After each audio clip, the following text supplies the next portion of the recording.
कुल या अय्युहल काफिरून ला अअबुदु मा तअबुदून, ऐ महबूब आप फरमा दे ऐ काफिरों मैं उसकी इबादत नहीं करता जिसकी तुम करते हो। आशिकों को हर जमाने में याद रखा जाता है। मुझे पंजाबी नहीं आती, लेकिन पंजाबी शायर पीर महर अली गोलरवी ने जब हुजूर पाक का दीदार किया और पढ़ा था तो उनका कसीदा पढ़ते हैं तो झूमने लगते हैं। मुख चंद बदर शाशानी है, माथे चमके लठ नूरानी है, काली जुल्फ ते अख मस्तानी है, मखमूर अखे हिन मद भरिया, उस सूरत नू मैं जान अखा की जान जहां अखा, सच अखा रब दी शान अखा, उस शान तो शाना सब नबिया, सुभान अल्लाह मा अजमलका मा अकमलका मा अहसनका, कित्ते महर अली कित्ते तेरी सना, गुस्ताख अखे कित्ती जारिया। और इसी की तर्जुमानी बरेली के इमाम ने किया था कि वो कमाल हुस्न हुजूर है कि गुमान नक्श जहां नहीं, यही फूल खार से दूर है, यही शम्मा है कि धुआं नहीं। आपको हालात के एतबार से कभी कोई ऐसा डिग्रेड करता हो और तुम्हें ऐसा सिखाता हो कि अब तो तुम्हारा फ्यूचर ही नहीं है, तब उससे कहो कुरान कहता है वलल आखिरतु खैरुल लक मिनल ऊला। रब फरमाता है महबूब की हर आने वाली घड़ी पिछली घड़ी से ज्यादा बेहतर है। अंधेरे में हम बैठे हैं तो इसका मतलब ये नहीं है कि सुबह होगी ही नहीं, सुबह तो होनी है, उजाला तो आना ही है। लेकिन आप सबको मेरे अजीजों इस दौर में जिस पर जमे रहना है वो क्या है? वो ईमान पर इस्तिकामत है। आज मैं आपके दरमियान यहाँ से खिताब कर रहा हूँ। मुझे ये जब आपकी कमेटी वाले हजरात आए थे, मुझे पहले तो जगह का इल्म नहीं था, लेकिन जब बताया गया तो मैं हैरत में था। इधर ही करीब में कमिश्नर हाउस भी है। हाँ, यहीं सामने आकर के हमें खिताब करना है, कोई बात नहीं। आज यहाँ से लेकर बंगाल की खाड़ियों, गुजरात से लेकर कश्मीर तक हर जगह तकरीबन 22 स्टेट में मैं जाकर देख कर आ रहा हूँ। पिछले 200 जलसों से खिताब कर, हर जगह का डीएनए मुसलमानों का एक ही है। हुजूर की मोहब्बत पर इम्तिहान देने के लिए हर जवान अगर तैयार है तो फिर आगे बात की जाएगी। बार बार तुम्हें कोई कछोके देता रहे, वसवसे डालता रहे, सोशल मीडिया पर तुम्हारे जज्बात को उभारते हुए तुम्हारे लिए गंदी बातें करे कि ये कट रहे हैं, मुल्ले काटे जा रहे हैं, मारे जा रहे हैं, गज्जा में इनके साथ ऐसा विनाश किया जा रहा है, 20,000 लोगों को मार मार कर बारूद से राख बना दिया गया है। ये सारी बातें तुम्हारे पास लाते हैं तो कुछ जवान ये समझते हैं हम नरोस हो गए हैं, हम मायूस हो गए हैं, इनका जवाब क्या दे। सही बात तो है, शाम में भी काटे जाते हैं, इराक में भी मारे जाते हैं, अफगान में भी, बर्मा में भी, यमन में भी, हर जगह हमारी मौत है, हमारी मौत है। और इसको जालिम ये बता बता करके ये कहते हैं कि देखो अगर तुम सच्चे हो, तुम्हारा दीन सच्चा, तुम्हारा खुदा सच्चा, तो इतने मारे क्यों जाते हो? तुम ना उम्मीद और मायूस ना होना है ना जवानों, बात इतनी करना, इतनी बात करना। ऐ नादान, तुझे पता नहीं हमारा मसला क्या है, तुझे पता नहीं हमारा मसला क्या है। हम जो है ना वो रसूलुल्लाह को शमा समझते हैं, और जितने हैं ये परवाने हैं, और परवाना होता ही है मरने के लिए। सलाहुद्दीन की एक बात बहुत मशहूर थी, वो बड़े बड़े कैदियों को आजाद करने में मशहूर थे, बड़े बड़े जर्नलों को, सिपाहियों को आजाद करते थे। 1 लाख से ज्यादा सिपाहियों को आजाद किया जो जंग में कैदी होकर आए थे, बहुत सारे लोगों को आजाद किया। पुरनिस को जब गिरफ्तार करके लाया गया और फिर सलाहुद्दीन अय्यूबी के पास पेश किया गया, पूछा सलाहुद्दीन ने क्या गुमान है तेरा मेरे मुताल्लिक? उसने कहा अब तक जो सुनता आया वही है कि आप रहमदिल हैं, खैरख्वाह हैं और बहुत जल्दी आजाद करते हैं। सलाहुद्दीन ने कहा अब तुझे अगर आजाद किया तो अल्लाह का अजाब आ जाए, अल्लाह का अजाब आएगा। और उसके बाद तलवार उठाई, उसकी गर्दन पर रखा। 2.5 साल पहले तूने कमजोर मुसलमानों को ये कहा था बुलाओ मोहम्मद को, कहां है ये देख, मोहम्मद रसूलुल्लाह ने मुझे भेजा है और तेरी गर्दन लेने के लिए भेजा है। तू रसूलुल्लाह को पुकारता है, अभी गुलाम जब तक जिंदा है वो काफी है। और उसके बाद तारीख में ये बात लिखी हुई है मेरे अजीजों, सलाहुद्दीन अय्यूबी बीमारी के आलम में 2.5 साल का जो अरसा गुजारा है, इस बात के इंतजार में कि जब तक हुजूर पाक की तरफ से जवाब नहीं दूंगा उस वक्त तक सलाहुद्दीन कभी बिस्तर पर एक रात भी नहीं सोए। कयामत के करीब वो जमाना आएगा, कयामत उस वक्त तक नहीं आएगी जब तक पूरे रुए जमीन पर हर जगह ला इलाहा इल्लल्लाह का नारा ना हो जाए। और कुरान भी यही कहता है वलो करिहल काफिरून, अगरचे काफिरों को ये बात पसंद नहीं आती, वलो करिहल मुशरिकून, मुशरिकों को अगरचे ये बात पसंद नहीं आती हो, लेकिन ये होकर रहेगा मेरे से। होकर रहेगा। हर जगह से ला इलाहा इल्लल्लाह का नारा होगा। हर कोई साहिब ईमान होगा, वो इमाम मेहदी का दौर, इमाम मेहदी का दौर होगा। हमारी ये बातें कुछ लोगों को कड़वी लगती है तो क्या करें, 1400 साल से कुरान हमें बता रहा है, और हम जो बात कर रहे हैं ये 100% यकीन के साथ कह रहे हैं। चिट्ठी वाले बाबा नहीं है, हाँ, माइंड प्रोग्रामिंग वाले, माइंड रीडिंग वाले नहीं है। हम रसूलुल्लाह की बातें तुम्हारे तक पहुंचाने वाले। तुम्हारी चिट्ठी गलत हो सकती है, मदीने की खबर कभी नहीं झूठ। मेरे आका सल्लल्लाहु ताला अलैहि वसल्लम के दरबार में मुशरिकीन आए थे, उन्होंने कहा था हम आपके साथ रहेंगे, बस शर्त इतनी है कि हमारे बुतों पर एक बार आप हाथ रख दो। हुजूर पाक ने फरमाया हाथ तो दूर की बात, नजर उठा के भी नहीं दे। और कुरान की पूरी सूरह नाजिल हुई, या अय्युहल काफिरून ला अअबुदु मा ताबुदून। ऐ महबूब आप फरमा दे ऐ काफिरों, मैं उसकी इबादत नहीं करता जिसकी तुम करते हो। अरे सब हालात हो गए, अभी खत्म हो गए, अब क्या करना है? एक जुमला मेरा नोट करके याद रखो, किसी मस्जिद में एक बुत रख देने से मस्जिद बुत कदा कभी नहीं बनती। मस्जिद बुत कदा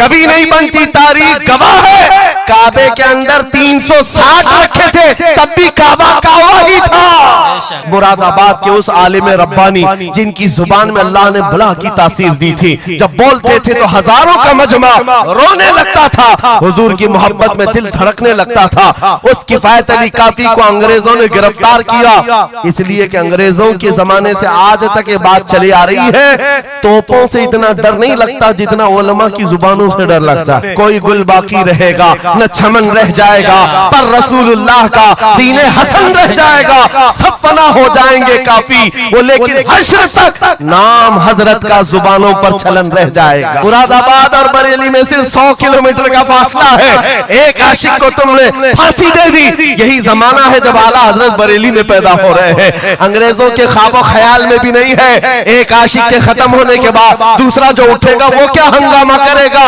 और बरेली के ताजदार ने हंगामा ऐसा किया है, चप्पे चप्पे से आज आवाज आती है, डाल दी कल्ब में अज़मत मुस्तफा सैयदी आला हजरत पे लाखों सलाम। फअऊज़ु बिल्लाहि मिनश शैतानिर रजीम, बिस्मिल्लाहिर रहमानिर रहीम। वलिल्लाहिल इज़्ज़तु वलिरसूलिही वलिल मुअमिनीन वलाकिन्नल मुनाफिकीन ला यअलमून। सदक़ल्लाहु मौलाना अज़ीम। बारगाह रिसालत मुआब सल्लल्लाहु ताला अलैहि वसल्लम में एक मर्तबा दुरूद पाक का हदिया पेश करें। अल्लाहुम्मा सल्लि अला सय्यिदिना व मौलाना मुहम्मदिन मअदनिल जूदि वल करम व आलिहि व अस्हाबिहिल किराम व इब्निहिल करीम व बारिक व सल्लिम सलातन दाइमतन सरमदन अबदा। आबरू मां ज़नाम मुस्तफ़ा, हम सब की इज्जत व आबरू मुस्तफ़ा करीम के नाम से वाबस्ता है। और जिसको इमाम अहले सुन्नत फाजिल बरेलवी रहमतुल्लाह ताला अलैह यूं फरमाते हैं, अर्ज करते हैं, या रसूल अल्लाह खल्क के हाकिम हो तुम, रिज़्क के कासिम हो तुम। खल्क के हाकिम हो तुम, रिज़्क के कासिम हो तुम। जो मिला तुमसे मिला, तुम पे करोड़ों दुरूद। हमारे पास जो कुछ भी है वो मुस्तफ़ा करीम सल्लल्लाहु ताला अलैहि वसल्लम से हमें दिया गया है। इसी को आला हज़रत यूं भी कहते हैं बारगाह मुस्तफ़ा करीम सल्लल्लाहु ताला अलैहि वसल्लम में, या रसूल अल्लाह तुम हो हफीज़ो मुगीस, क्या है वो दुश्मन खबीस। तुम हो हफीज़ो मुगीस, क्या है वो दुश्मन खबीस। तुम हो तो फिर खौफ क्या, तुम पे करोड़ों दुरूद। यानी कुल असासा हमारे पास, कुल कायनात हमारे पास जो है ताजदार मदीना की जात है। इसीलिए मेरे अजीजों, फाजिल बरेलवी रहमतुल्लाह ताला अलैह ने जो फरमाया उसका कुल खुलासा यही है कि हमारे पास जो कुल कायनात है वो ताजदार मदीना की जात है। इसलिए सुन्नियों, आज हमारे पास से बहुत सारी चीजें छिन गई हैं, लूट ली गई हैं, खत्म हो गई हैं, लेकिन उसके बावजूद भी आपके लिए हुक्म यह है कि आपको निराश होकर, मायूस होकर जीने की कोई भी जरूरत नहीं, कभी जरूरत नहीं। अगरचे हमारा घर, हमारी छत और सब कुछ लुट जाए, तब भी हम फख्र के साथ इस जमीन पर जी सकते हैं। वजह क्या है? दुनिया के पास तख्त तो ताज तो आ सकता है, लेकिन गुंबद खजरा की छांव हमारे पास। नबी पाक सल्लल्लाहु ताला अलैहि वसल्लम की जो निस्बत पाक है, ये तुम्हारे फख्र के लिए काफी है, तुम्हारी इज्जतों के लिए काफी है। एक मर्तबा ऐसा हुआ, बुखारी शरीफ की हदीस भी है कि रसूल पाक सल्लल्लाहु ताला अलैहि वसल्लम एक जंग से आने के बाद माल गनीमत जब तकसीम फरमा रहे थे, जो माल होता था वो मुजाहिदीन सहाबा के दरमियान बांटा जाता था। तो जंग में शरीक जो सहाबा थे उसमें मुहाजिरीन भी थे, अंसार भी थे। और आप जानते हैं मुहाजिरीन जो हिजरत करके आए हुए मक्का से, और अंसार जो मदीने तैयबा के रहने वाले। अब हुजूर पाक सल्लल्लाहु ताला अलैहि वसल्लम ने जब माल तकसीम फरमाया तो उसमें मुहाजिरीन को थोड़ा सा माल ज्यादा दे दिया, मुहाजिरीन को माल थोड़ा सा ज्यादा दे दिया गया और अंसार को माल थोड़ा सा कम दिया गया। ये बात फैलने लगी और जब हुजूर पाक सल्लल्लाहु ताला अलैहि वसल्लम की बारगाह में ये बात आई कि अंसार के दरमियान ये बात चल रही है कि अल्लाह के नबी सल्लल्लाहु ताला अलैहि वसल्लम ने मुहाजिरीन को थोड़ा सा माल ज्यादा दे दिया है, मुहाजिरीन को थोड़ा सा माल ज्यादा दे दिया है, अपने गांव वालों को ज्यादा माल दे दिया है। तो ये बात जब फैली तो हुजूर पाक सल्लल्लाहु अलैहि वसल्लम ने अंसार कबीले के सरदार साद इब्ने मुआज को बुलाया और पूछा, क्या तुम्हारे कबीले में ये बात चल रही है? उन्होंने कहा, हाँ या रसूल अल्लाह, अंसार के दिलों में ये बात आई है कि आपने माल मुहाजिरीन को थोड़ा ज्यादा दिया है। हुजूर ने फरमाया, बुलाओ सारे अंसार को। एक जगह बुलाया और उस पर जब सारे अंसार जमा हुए तो पूछा हुजूर ने, क्या तुम्हारे दिलों में ऐसी बात है कि मैंने माल मुहाजिरीन को थोड़ा ज्यादा दे दिया?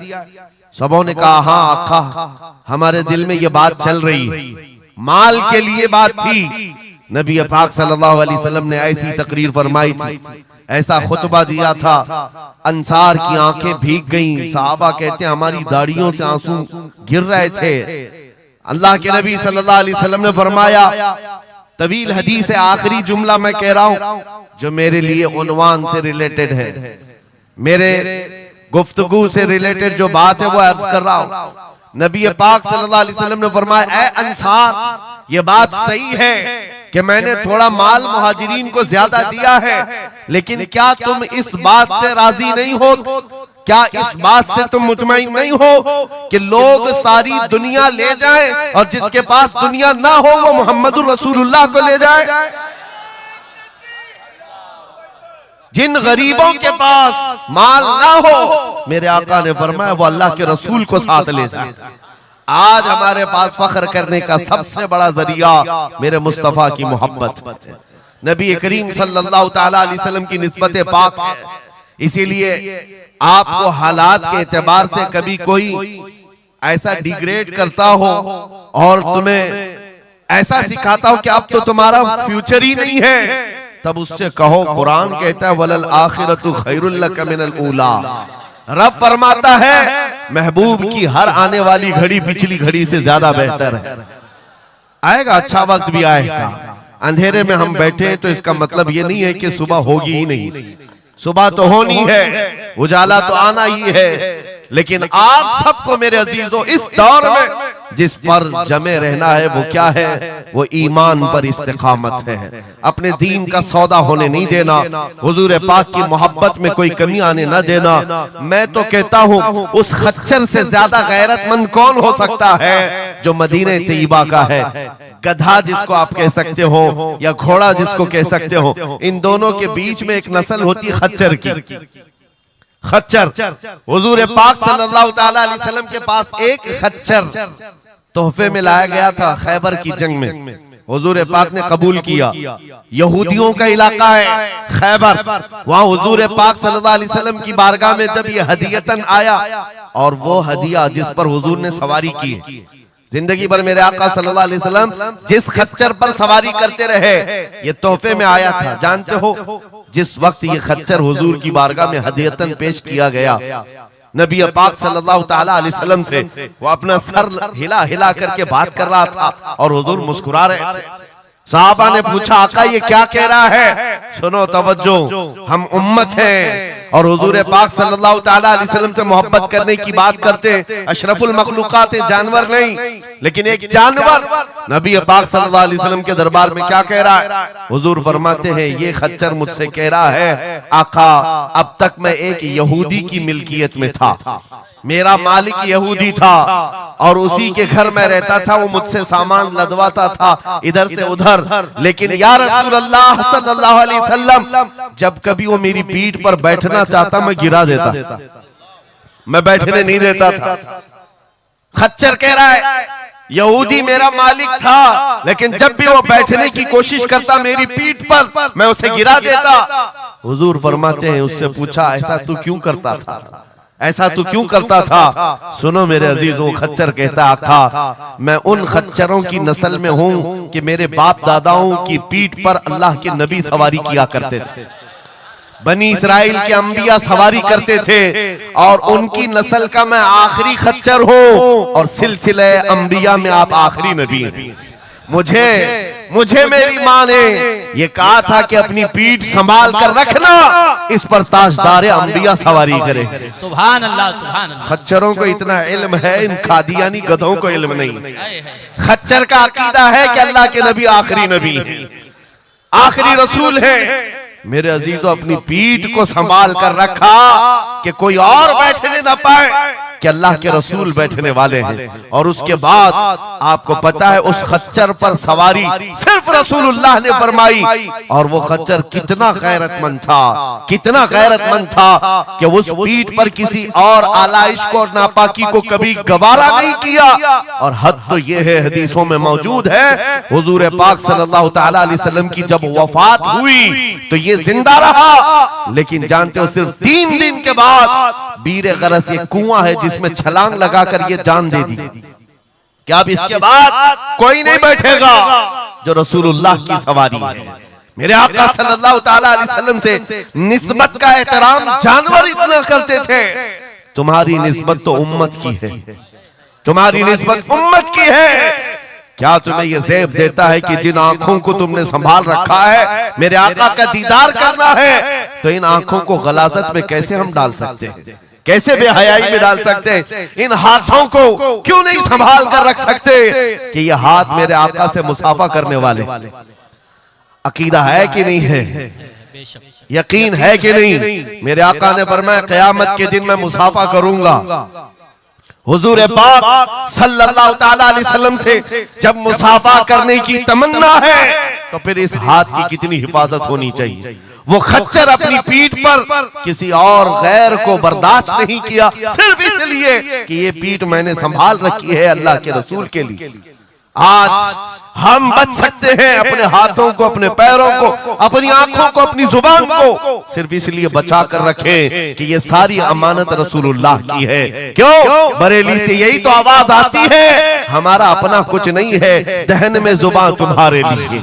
या रसूल अल्लाह बदन में है जान, और हम आए यहाँ और उठे भी वहां। जब रसूलुल्लाह के लिए जीना है तो मेरे अजीजों हमें हर शय की हिफाजत भी जरूरी है।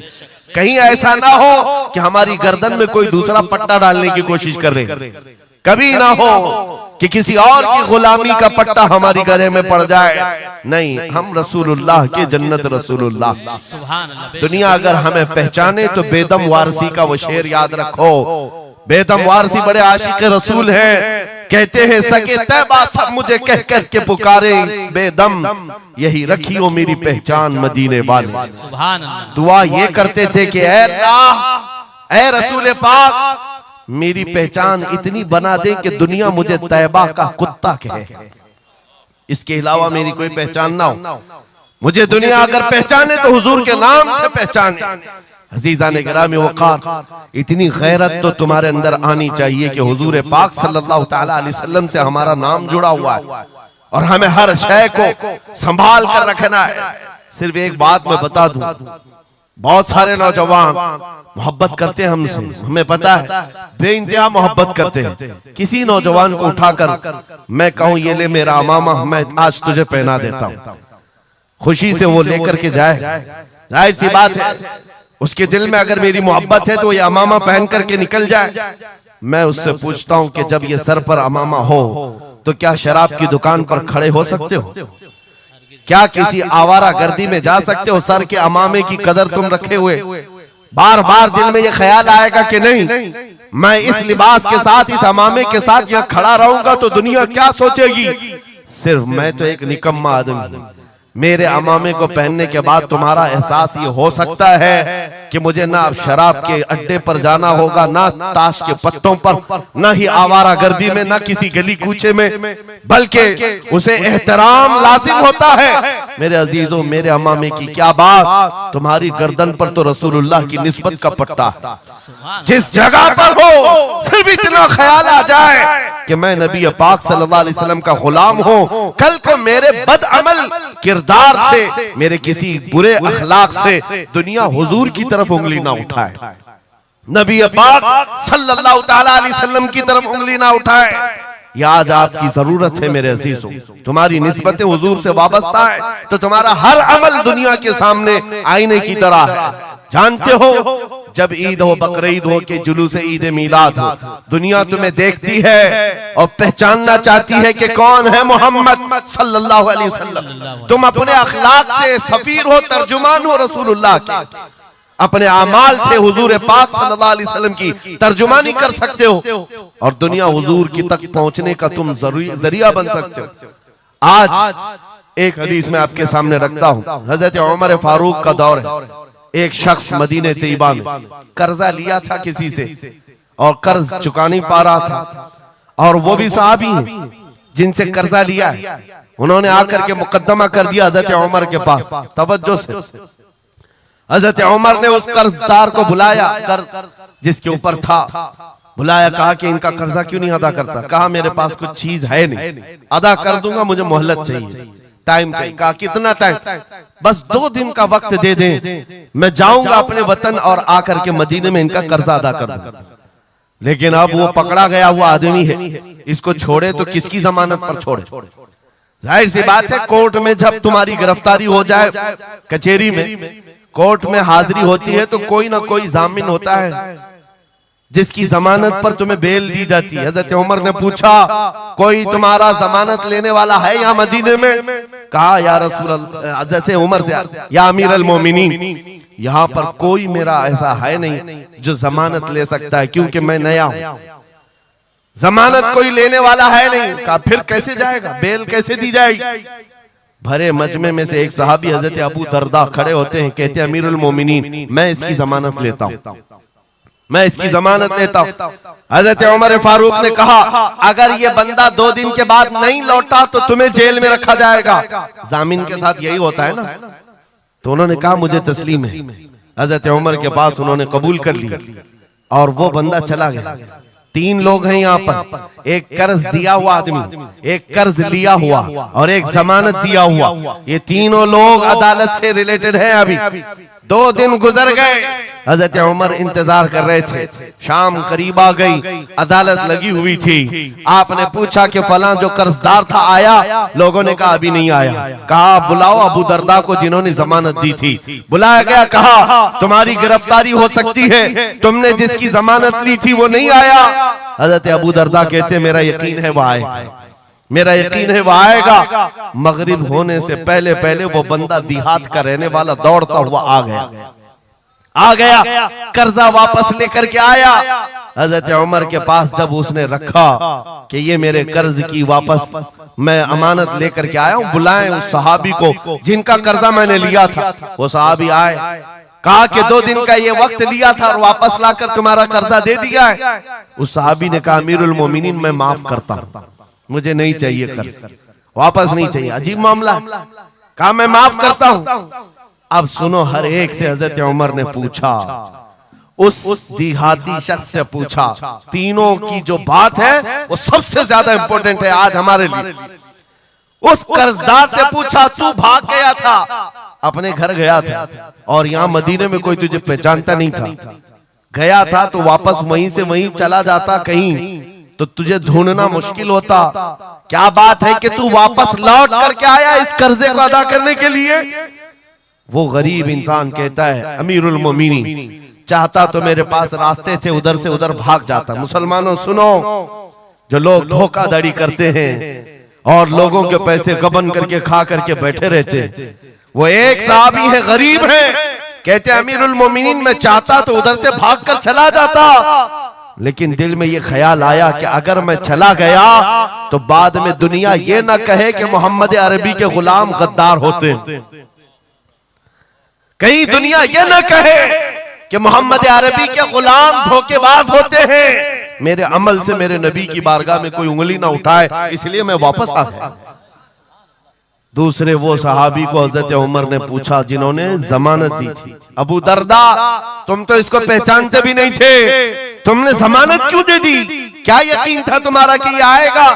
हजरत अबू दरदा कहते हैं डर तो सबको था, अजनबी को कौन जमानत देता है, लेकिन या अमीरुल मोमिनीन बात इतनी थी पूरे मजमे में सन्नाटा था, एक अजनबी के लिए जमानत देने वाला कोई नहीं था। मैं सिर्फ इसलिए खड़ा हो गया कि कल को दुनिया ये न कहे मोहम्मद अरबी के गुलामों में मदद करने का जज्बा खत्म हो गया, कोई हुजूर के बारे में ये न कह दे कि इनके गुलामों में रवादारी खत्म हो गई है, लोगों की मदद करने का जज्बा खत्म हो गया।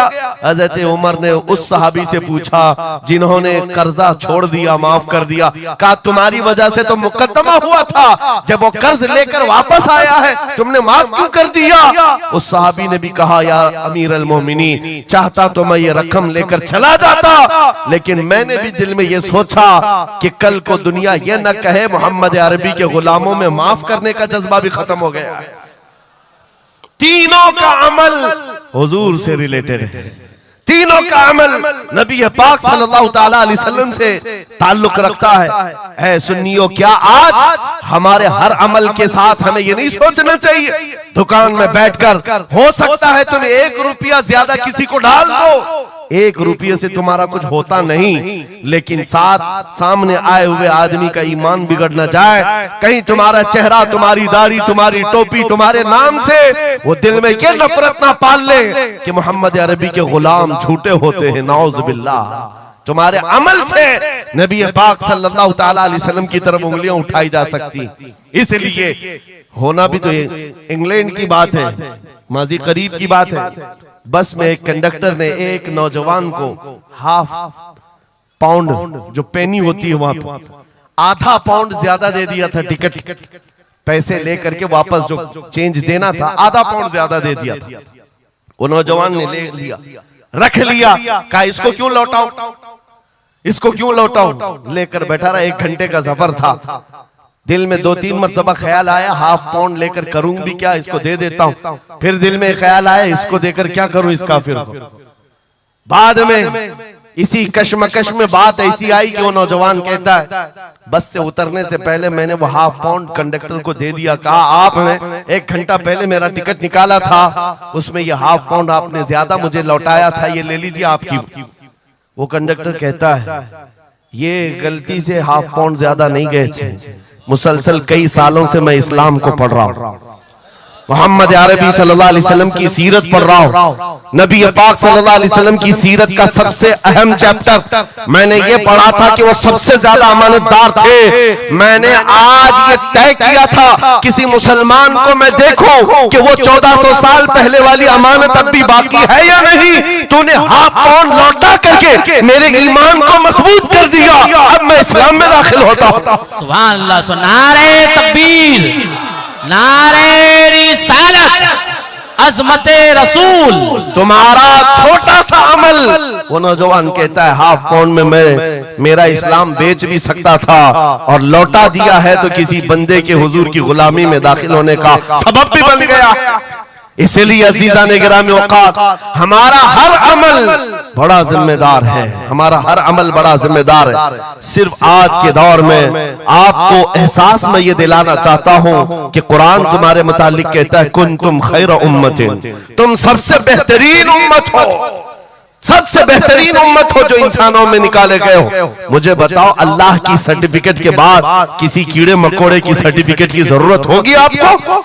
दुनिया आतंकवाद कहे, दहशतगर्द कहे, टेररिस्ट कहे, 1000 बार कहे, हमारी पेशानी पर चिपका के घुमाए, हमें फर्क नहीं पड़ता। मेरा मौला फरमा रहा है तुम खैर उम्मत हो, तुम खैर उम्मत हो और खैर उम्मत रहेंगे, क्योंकि जिसने हमें पैदा किया वो खुद फरमा रहा है। और एक बात, छुप छुप करके जीने की भी जरूरत नहीं। नाम मुसलमान है तो ऐलान मुसलमान। कोई जुर्म तो नहीं किया ना इस्लाम में आकर के, या इस्लाम पर चल करके कोई जुर्म है। और ये नाम छुपाने की जरूरत इसलिए नहीं कि अल्लाह ताला कुरान में फरमाता हुवा सम्माकुमुल मुस्लिमीन, वो अल्लाह है जिसने तुम्हारा नाम मुसलमान रखा है, जो खालिक कायनात है। फख्र करने की 1-2 चीजें नहीं, हजारों चीजें तुम्हारे पास। लेकिन होता यह है कि आज के हालात में हर कोई एहसास कमतरी में मुब्तला, डराने की सूरत पैदा कर रहे हैं। ये जितने भी सोशल मीडिया पर चीजें वायरल की जाती हैं, इधर से उठाओ उधर पहुंचाओ, वीडियोस हो, फोटोज हो, सब मुसलमानों के दिलों में ये चीज बिठाने की कोशिश की जा रही है कि तुम बहुत गए गुजरे हुए हो, तुमसे कुछ नहीं हो सकता। और मैं बार बार अपनी तकरीरों में ये ऐलानन कहता हूं कि जो हमें कह रहे हैं ये पंचर पुत्र हैं, इनके पास कुछ भी नहीं होता, ये टूटे हुए हैं, बिखरे हुए हैं, फिर मैं उनसे पूछता हूं 24 घंटे हम पर टीवी में डिबेट क्यों करते हो, बार बार क्यों डिबेट करते हो? वजह यह है उन्हें पता है। और दूसरी किसी कौम को इतना टारगेट करते हुए देखा है आपने? कभी देखा हो तो मुझे बताओ। हजारों कौमें और भी जीती हैं, लेकिन इलेक्शन में हमारा ही नाम, टीवी पर मीडिया पर हमारा ही नाम, दाढ़ी हो, टोपी हो, मस्जिद हो, मेहराब हो, बुर्का हो, मस्जिद हो, यही सारी चीजें। क्यों? इसलिए कि आपको ये एहसास दिलाना है। तुम कह रहे हो हमारे पास कुछ नहीं, दुनिया कहती है नहीं बहुत कुछ है तुम्हारे पास, बहुत कुछ है तुम्हारे पास। और वो बहुत कुछ क्या है जिसको 100 साल पहले अंग्रेज कहता था ये फाका कश मौत से डरता नहीं, जरा रूहे मोहम्मदी इसके बदन से निकाल दो। हाँ, इकबाल ने कहा था, अंग्रेजों का ये नारा था, रूहे मोहम्मदी इनके पास है।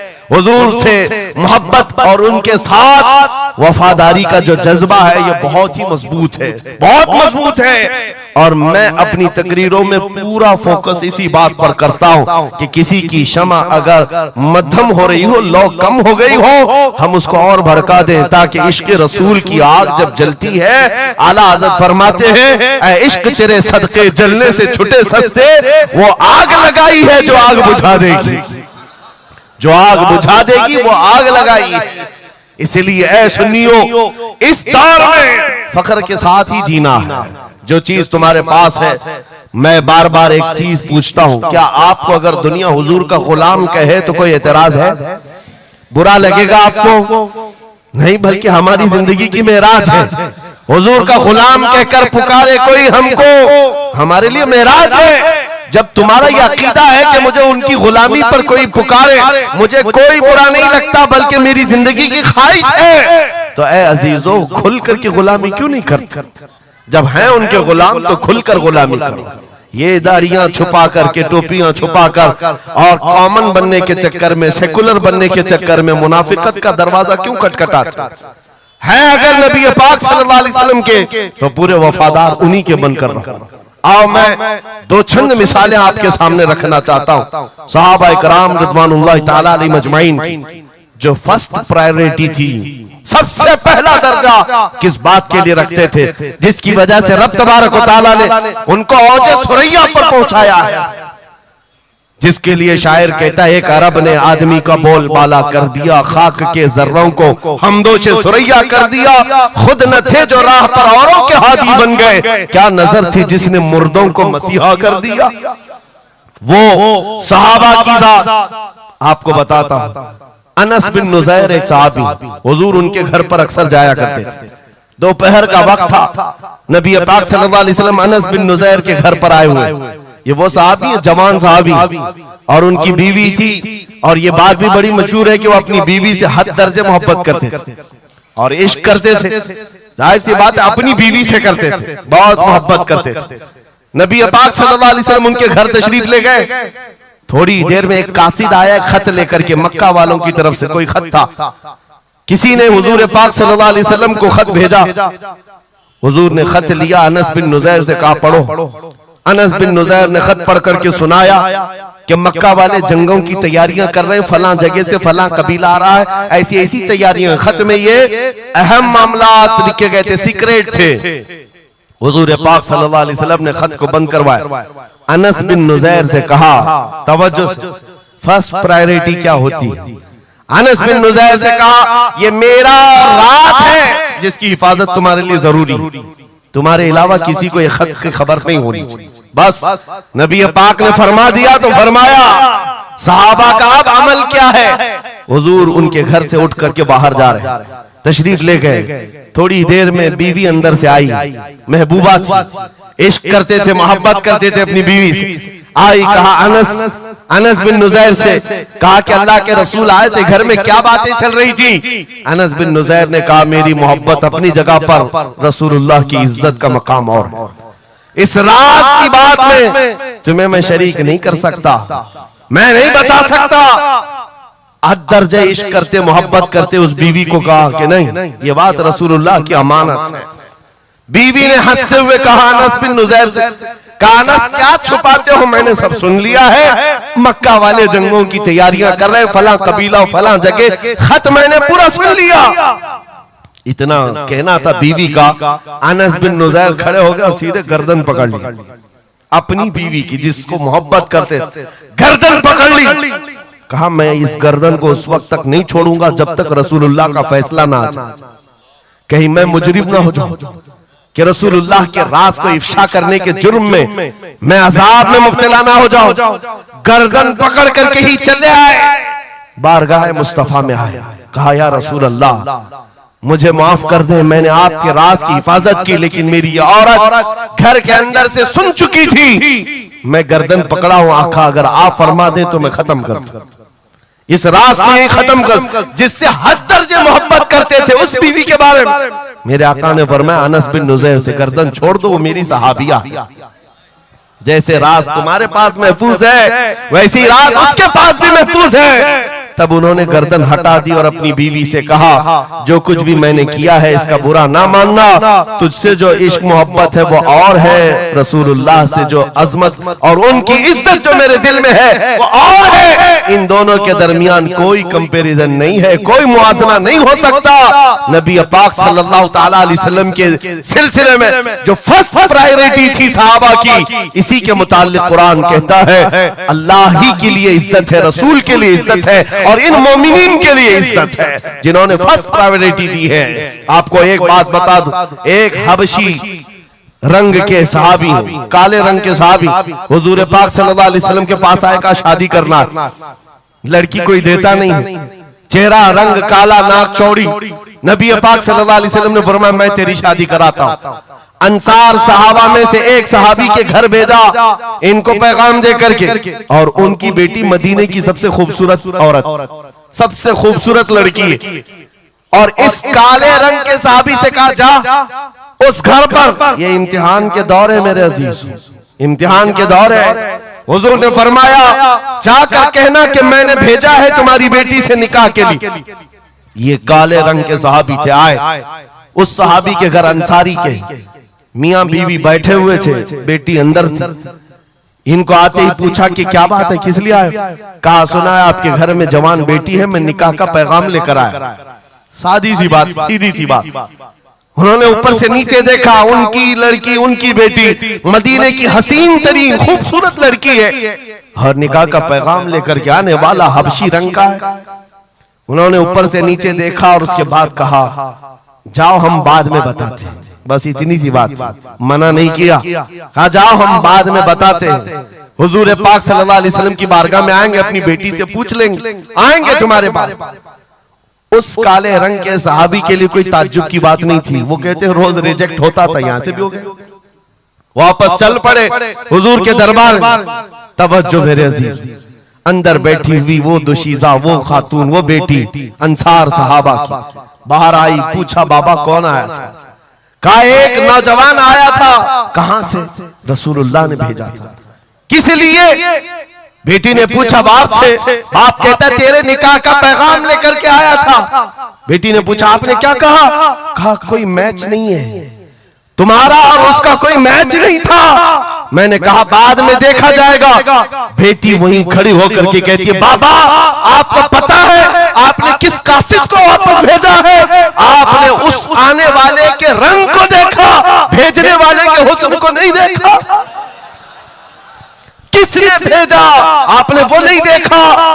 आपको तो इस बात का ख्याल आना चाहिए, अल्लाह के रसूल के कह देने के बाद फिर अपनी ख्वाहिशात कोई माने नहीं रखती, कोई मैचिंग नहीं होती है। जब रसूलुल्लाह ने फरमाया है फर्स्ट प्रायोरिटी हुजूर की बात होती है। ये सहाबी अपनी बेटी की बात सुनकर वापस लौट आए और दौड़ते हुए बारगाह मुस्तफा में आते हैं। मेरे आका के पास वो नौजवान सहाबी जो अपनी रिजेक्ट की खबर सुना ही रहे थे, ये दौड़ते हुए अंसारी सहाबी आए, कहा या रसूल अल्लाह गलती की माफी, मैंने ताखीर की, इस खता की माफी के लिए आया हूं। मैंने इन्हें मना नहीं किया था, थोड़ी देर का वक्त मांगा था। ऐ अल्लाह के नबी मैं हाजिर हूं, मेरी बेटी भी दिलो जान से हाजिर है, आपके फरमान पर लब्बैक है या रसूल अल्लाह। हुजूर पाक की बारगाह में जब वो सहाबी ने कहा, मेरे अजीजों ये सहाबा का वो ईमान था जहां उन्होंने अपनी ख्वाहिशात को खत्म कर दिया था, अपनी ख्वाहिशात को कत्ल कर दिया था। वो ये नहीं देखते थे मेरे मैच क्या है, मेरी ख्वाहिश के मुताबिक क्या चीज है। आज जैसे दीन पर अमल करने के लिए भी नौजवान ये सोचते हैं मेरी मर्जी के मुताबिक हो तो अमल करूंगा।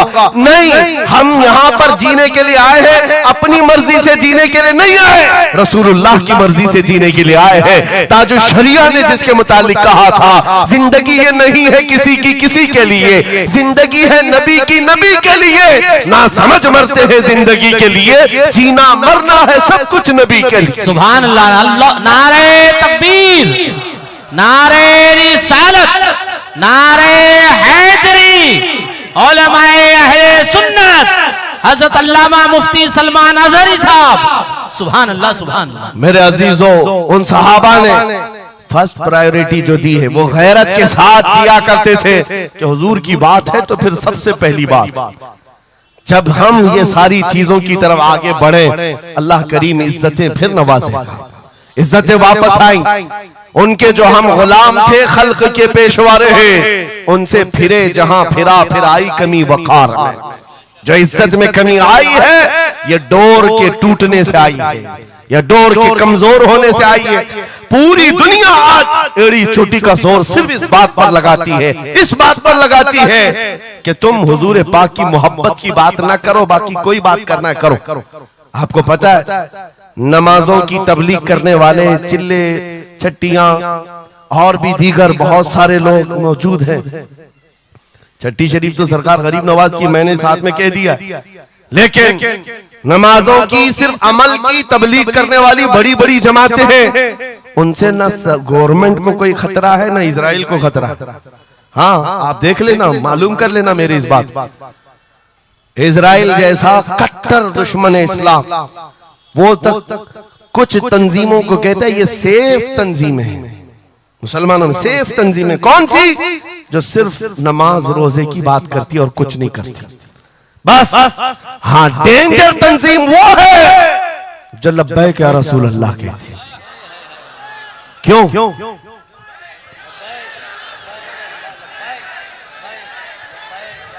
ये नारे से किस बात का डर है, किस बात का?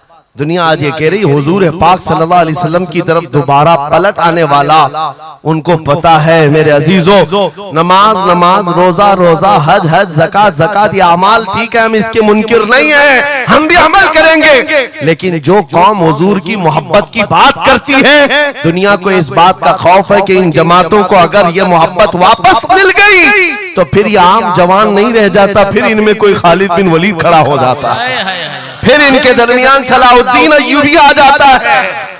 हाँ, जो अच्छे खासे लोगों की नींद को हराम कर रखता है। दुनिया को पता है सलाहुद्दीन का नाम आज यूरोप में सलाहुद्दीन डे मनाया जा रहा है, सलाहुद्दीन डे मनाया जा रहा है। क्यों? मेरे अजीजों, सिर्फ एक जर्नल नहीं था, एक जंगजू नहीं था, एक सिपाही सालार नहीं था, बहुत बड़ा आशिक रसूल था। बेशक बेशक, बहुत बड़ा आशिक रसूल, ऐसा कि एक मर्तबा बुर्निस नाम का एक ईसाई सिपाही सालार था, उसने मुसलमानों के काफिले को गिरफ्तार किया और उनको मारा पीटा, उनका माल लूटा।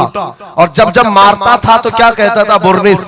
सुनो, बहुत सारे ऐसे जो गीदड़ जत्थे में आकर हमला करते, वो बुर्निस उसी किस्म का आदमी था। मॉब लिंचिंग किया मुसलमानों की मुल्क के शाम में, और मारते मारते एक जुमला कहता था, कहां है मोहम्मद, बुलाओ बचाने के लिए। हुजूर पाक की तरफ ताना देते हुए बार बार मारता था।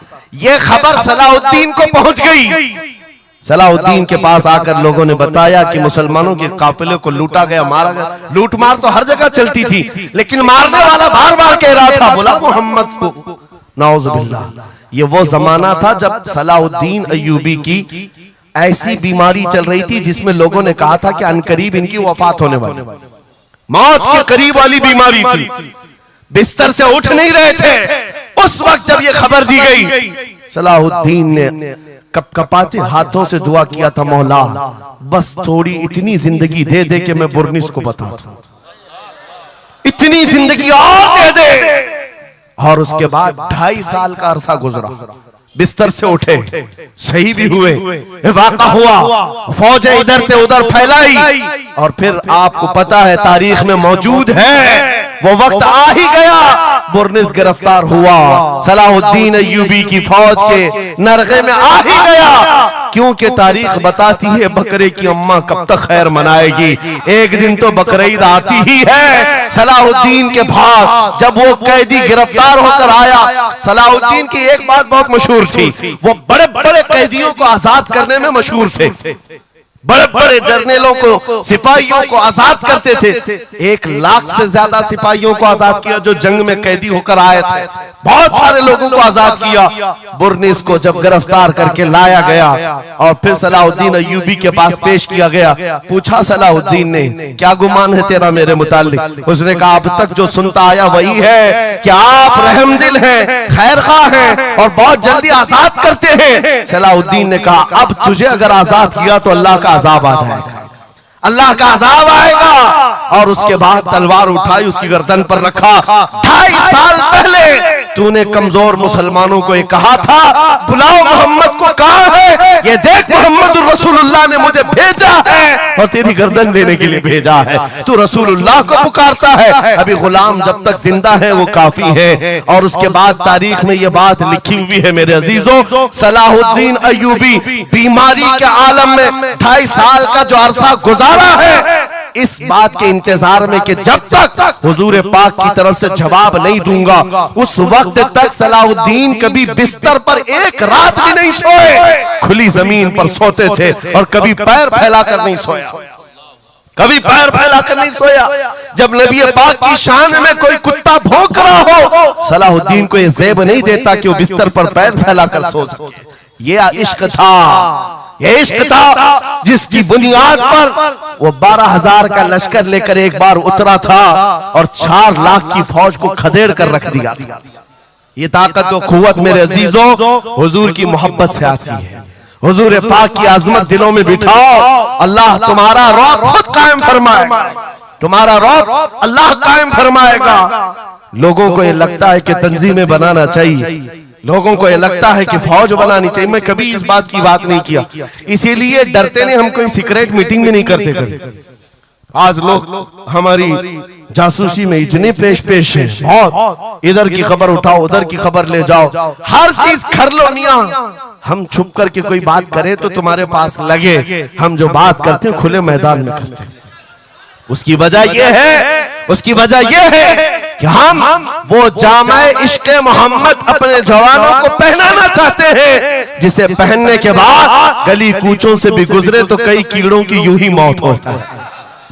कोई लड़ने भिड़ने की बात मैं नहीं कर रहा, जामे इश्क़े रसूल पहन करके निकलो। इसलिए कि आप देखो आज के मजमे में, अभी मैं एक नारा लगाऊंगा, जवाब आप खुद ही देंगे, इश्क मोहब्बत, इश्क मोहब्बत। क्यों आला हजरत, आला हजरत, ये तो 2 वर्ड है, इश्क मोहब्बत, इश्क मोहब्बत। आप जवाब में आला हजरत इसलिए कर रहे हैं कि पूरी दुनिया इस बात को गुत्थी में पी चुकी है, इश्क का नाम आए, मोहब्बत का नाम आए, बरेली का इमाम का नाम ही आता है। इसीलिए मैं कहता हूं 100 साल पहले हुजूर की मोहब्बत करने वाला एक वफादार गुलाम बरेली की जमीन पर सो चुका है, लेकिन हर जलसे की रौनक बना हुआ है, हर जलसे की जीनत बना हुआ है। और इसी बात के लिए मैं कह रहा हूं, ये इश्क मोहम्मद का जामा जो पहनता है वो मरता कभी नहीं है। अल्लाह उसके नाम को हमेशा जिंदा रखता है, सलामत रखता है। और जो गुस्ताखी कर रहे हैं, इन कीड़ों का तो चंद दिनों के बाद पता भी नहीं होगा, खबर भी नहीं होगी। आप तो आज जान रहे हैं, तुम्हारे बच्चों को नाम भी मालूम नहीं होगा, कौन पाखंडी था, कौन भोगता था, पता ही नहीं मालूम। एक बहुत लंबी लिस्ट है गुस्ताखों की, 1400 साल से, सब पता है, याद रखा है आपने? किसी का नाम याद है? कितने गुस्ताख आए, कितने भोंकते रहे? नहीं, आए और चले गए, मौसम के साथ आते, मौसम के साथ जाते। लेकिन 800 साल पहले जो आशिक रसूल पुकार रहा था, शरफुद्दीन बूसीरी, उनका कसीदा बुर्दा हर एक को याद। बेशक बेशक, सुना है कि नहीं सुना है? मौलाया सल्ली व सल्लिम दाइमन अबदा अला हबीबिका खैरिल खल्क़ि कुल्लिहिम। जुबान तुम्हें आती नहीं अरबी, लेकिन फिर भी ये जुमले आते हैं। क्यों? हुजूर के इश्क में बोले हुए जुमले। बलगल उला बि कमालिही कशफत दुजा बि जमालिही हसनत जमीउ खिसालिही सल्लु अलैहि व आलिही। अरबी में सादी शिराजी ने कहा, लेकिन जब कभी ये बंदा आज भी पढ़ता है तो झूमने लगता है, मतलब माना मालूम भी ना हो। गुस्ताखों को याद नहीं रखा जाता, आशिकों को हर जमाने में याद रखा जाता है। मुझे पंजाबी नहीं आती, लेकिन पंजाबी शायर पीर महर अली गोलरवी ने जब हुजूर पाक का दीदार किया और पढ़ा था, तो उनका कसीदा पढ़ते हैं तो झूमने लगते हैं। मुख चंद बदर शाशानी है, माथे चमके लठ नूरानी है, काली जुल्फ ते अख मस्तानी है, मखमूर अखे हिन मद भरिया, उस सूरत नू मैं जान अखा, जान अखा की जान जहां अखा, सच अखा रब दी शान अखा, उस शान तो शाना सब नबिया। सुभान अल्लाह मा अजमलका मा अकमलका मा अहसनका, कितने महर अली कितनी तेरी सना, गुस्ताख अखे कितनी जारिया। और इसी की तर्जुमानी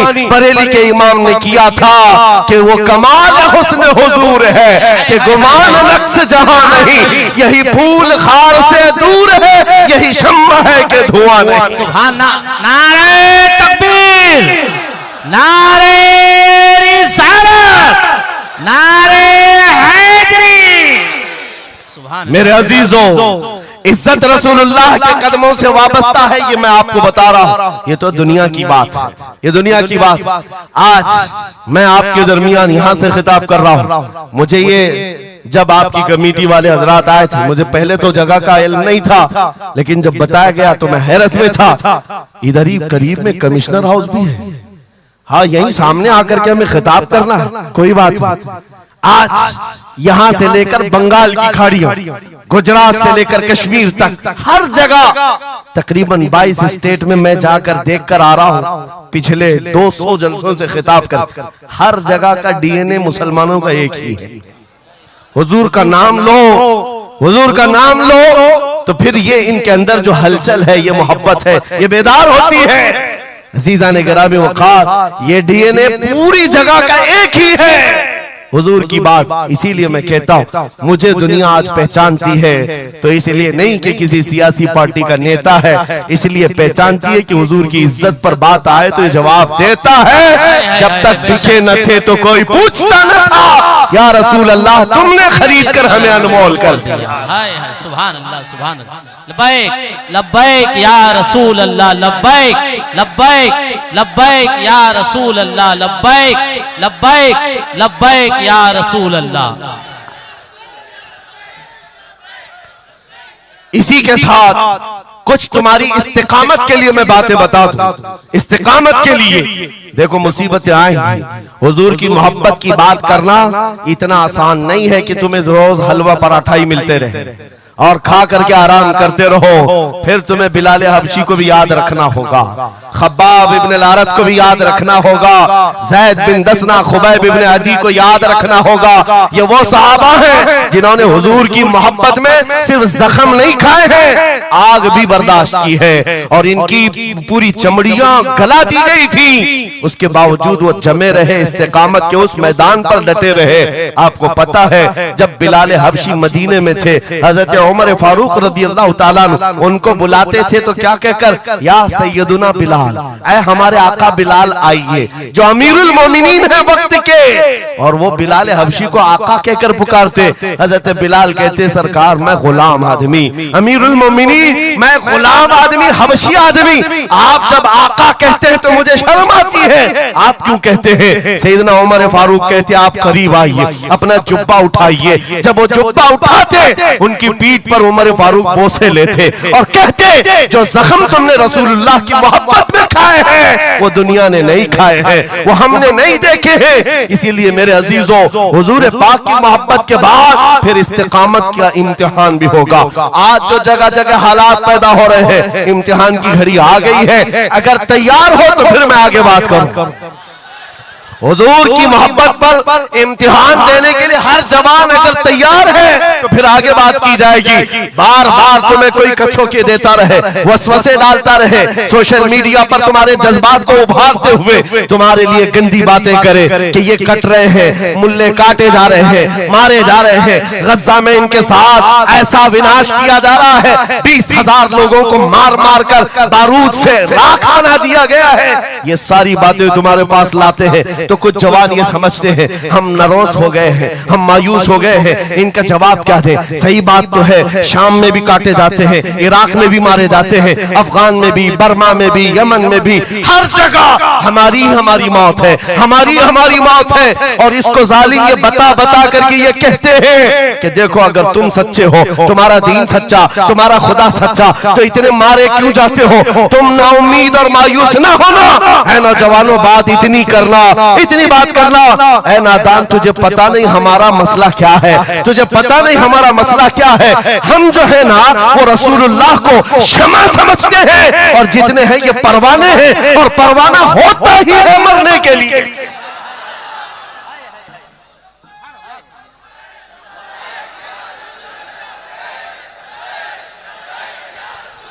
परवाने को देखा है आपने? परवाने को देखा है? वो छोटे छोटे पतिंगे जो शमा के इर्द गिर्द घूमते हैं और अपनी जान देकर चले जाते। जब तक परवाना मरता नहीं, जाता नहीं है वहां से, वो शमा के सामने जान देकर जाता। और परवाना जो लफ्ज है ना, उसी को कहा जाता है जो जान देने तक के वहां घूमता रहता, जान जाने तक। इसीलिए मुफ्ती आजम हिंद ने कहा था, या रसूल अल्लाह तू शम्म रिसालत है, आलम तेरा परवाना, तू माह नबूवत है, जलवे जानाना। या रसूल अल्लाह अभी वो उम्मी फिदा। इसलिए ऐ नौजवानों, अगर हमारी मौत होती है तो वैसे भी किसी हॉस्पिटल में हो जाए या किसी घर में होगी तो एक न एक दिन तो आना है मलकुल मौत को हमारे घर, और उसके बाद ये सांसों की माला टूट जाएगी। जब मरना ही है, इस दुनिया से जाना ही है, तो क्यों ना नामे मुस्तफा बुलंद करके जाए, हुजूर की गुलामी में जीकर क्यों ना जाएं। इसलिए कि हमें पता है हम यहाँ से जाएंगे तो कब्र में किसी का बाप नहीं आता, आमिना का लाल तशरीफ लाता है, रसूल पाक तशरीफ लाते हैं। और कयामत के दिन भी कोई नेता, कोई सरकार, कोई बड़ा सा बड़ा आदमी तुम्हारी सिफारिश के लिए तैयार नहीं। हमारी माँ छोड़ देगी, कयामत का हाल ये, माँ अपने बच्चे से भागती रहेगी। यौमा यफिर्रुल मर्उ मिन अबीही व उम्मिही व अखी, कुरान तीनों बातें कर रहा है। यौमा यफिर्रुल मर्उ मिन अखी, भाई अपने भाई से भाग रहा होगा, माँ अपने बेटे से दामन छुड़ा रही होगी, बाप भी दूर जा रहा होगा। वो कयामत का मंजर, उस वक्त मेरे आका फरमाते हैं कयामत के मैदान में मेरे कंधे पर चादर होगी और ये गिर रही होगी, मैं उसको संभाल रहा होगा, एक हाथ से चादर संभाल रहा होगा, दूसरे हाथ से अपने उम्मतियों को पकड़ पकड़ कर जन्नत में ले जा रहा हूं। जो न भूला हम गरीबों को रजा, याद उसकी अपनी आदत कीजिए। जो न भूला हम गरीबों को रजा। हम बात यूं ही नहीं करते, जिससे हमारा सामना होना है, जिसके दरबार में हमें पेश होना है।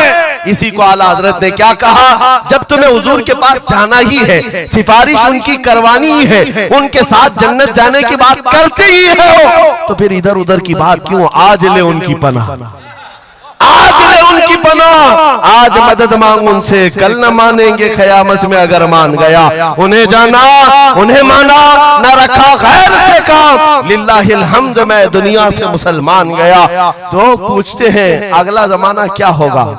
भविष्यवाणी के लिए लोग ज्योतिषियों के पास जाते होंगे, हम भविष्यवाणी करते नहीं हैं, लेकिन हुजूर ने जो फरमाया उसके लिए हम अटल हैं। जमीन ऊपर जा सकती है, आसमान नीचे आ सकता है, मेरे नबी का कौल झूठा नहीं हो सकता, मेरे नबी का फरमान गलत नहीं हो सकता। वो मुखबिर सादिक सल्लल्लाहु अलैहि वसल्लम ने फरमाया क़यामत के करीब वो जमाना आएगा, क़यामत उस वक्त तक नहीं आएगी जब तक पूरे रुए जमीन पर हर जगह ला इलाहा इल्लल्लाह का नारा ना हो जाए, हर जगह होगा।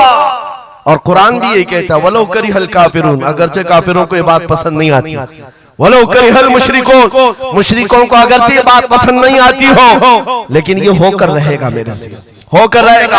हर जगह से ला इलाहा इल्लल्लाह का नारा होगा, हर कोई साहिब ईमान होगा, वो इमाम मेहदी का दौर होगा, वो इमाम मेहदी का दौर होगा। हमारी ये बातें कुछ लोगों को कड़वी लगती है, तो क्या करें, 1400 साल से कुरान हमें बता रहा है। और हम जो बात कर रहे हैं ये 100% यकीन के साथ कह रहे हैं, चिट्ठी वाले बाबा नहीं हैं, हाँ माइंड प्रोग्रामिंग वाले, माइंड रीडिंग वाले नहीं हैं। हम रसूलुल्लाह की बातें तुम्हारे तक पहुंचाने वाले।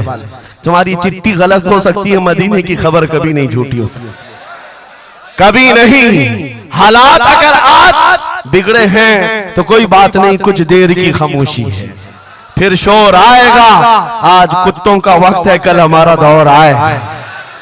यकीन है ना इंशाअल्लाह, यकीन है तो फिर आओ हुजूर के दरबार में, वहां पर हम पहुंच जाते हैं। लोग हमसे पूछते हैं कहां तक ले जाना चाहते हो। दुनिया बहुत आगे बढ़ गई है, आज पेट्रोट मिसाइल बन चुके हैं, लोग चांद पर जा चुके हैं और सूरज पर कमंदे डालकर उससे इलेक्ट्रिक हासिल कर रहे हैं, बहुत तरक्की हो चुकी है। मैं कहता हूं, मैं अपने जवानों को कहता हूं, हम बहुत आगे नहीं जाना चाहते, हम पीछे जाना चाहते हैं, पीछे जाना चाहते हैं। लोगों ने पूछा कहां तक जाना चाहते हैं, मैं अपनी कौम को वहां तक पीछे ले जाना चाहता हूं जहां से खालिद बिन वलीद की तलवार की झनकार सुनाई देने लगे। और पीछे जाओ, इतना पीछे के हैदर कर्रार की गरजती हुई आवाज सुनाई देने लगे।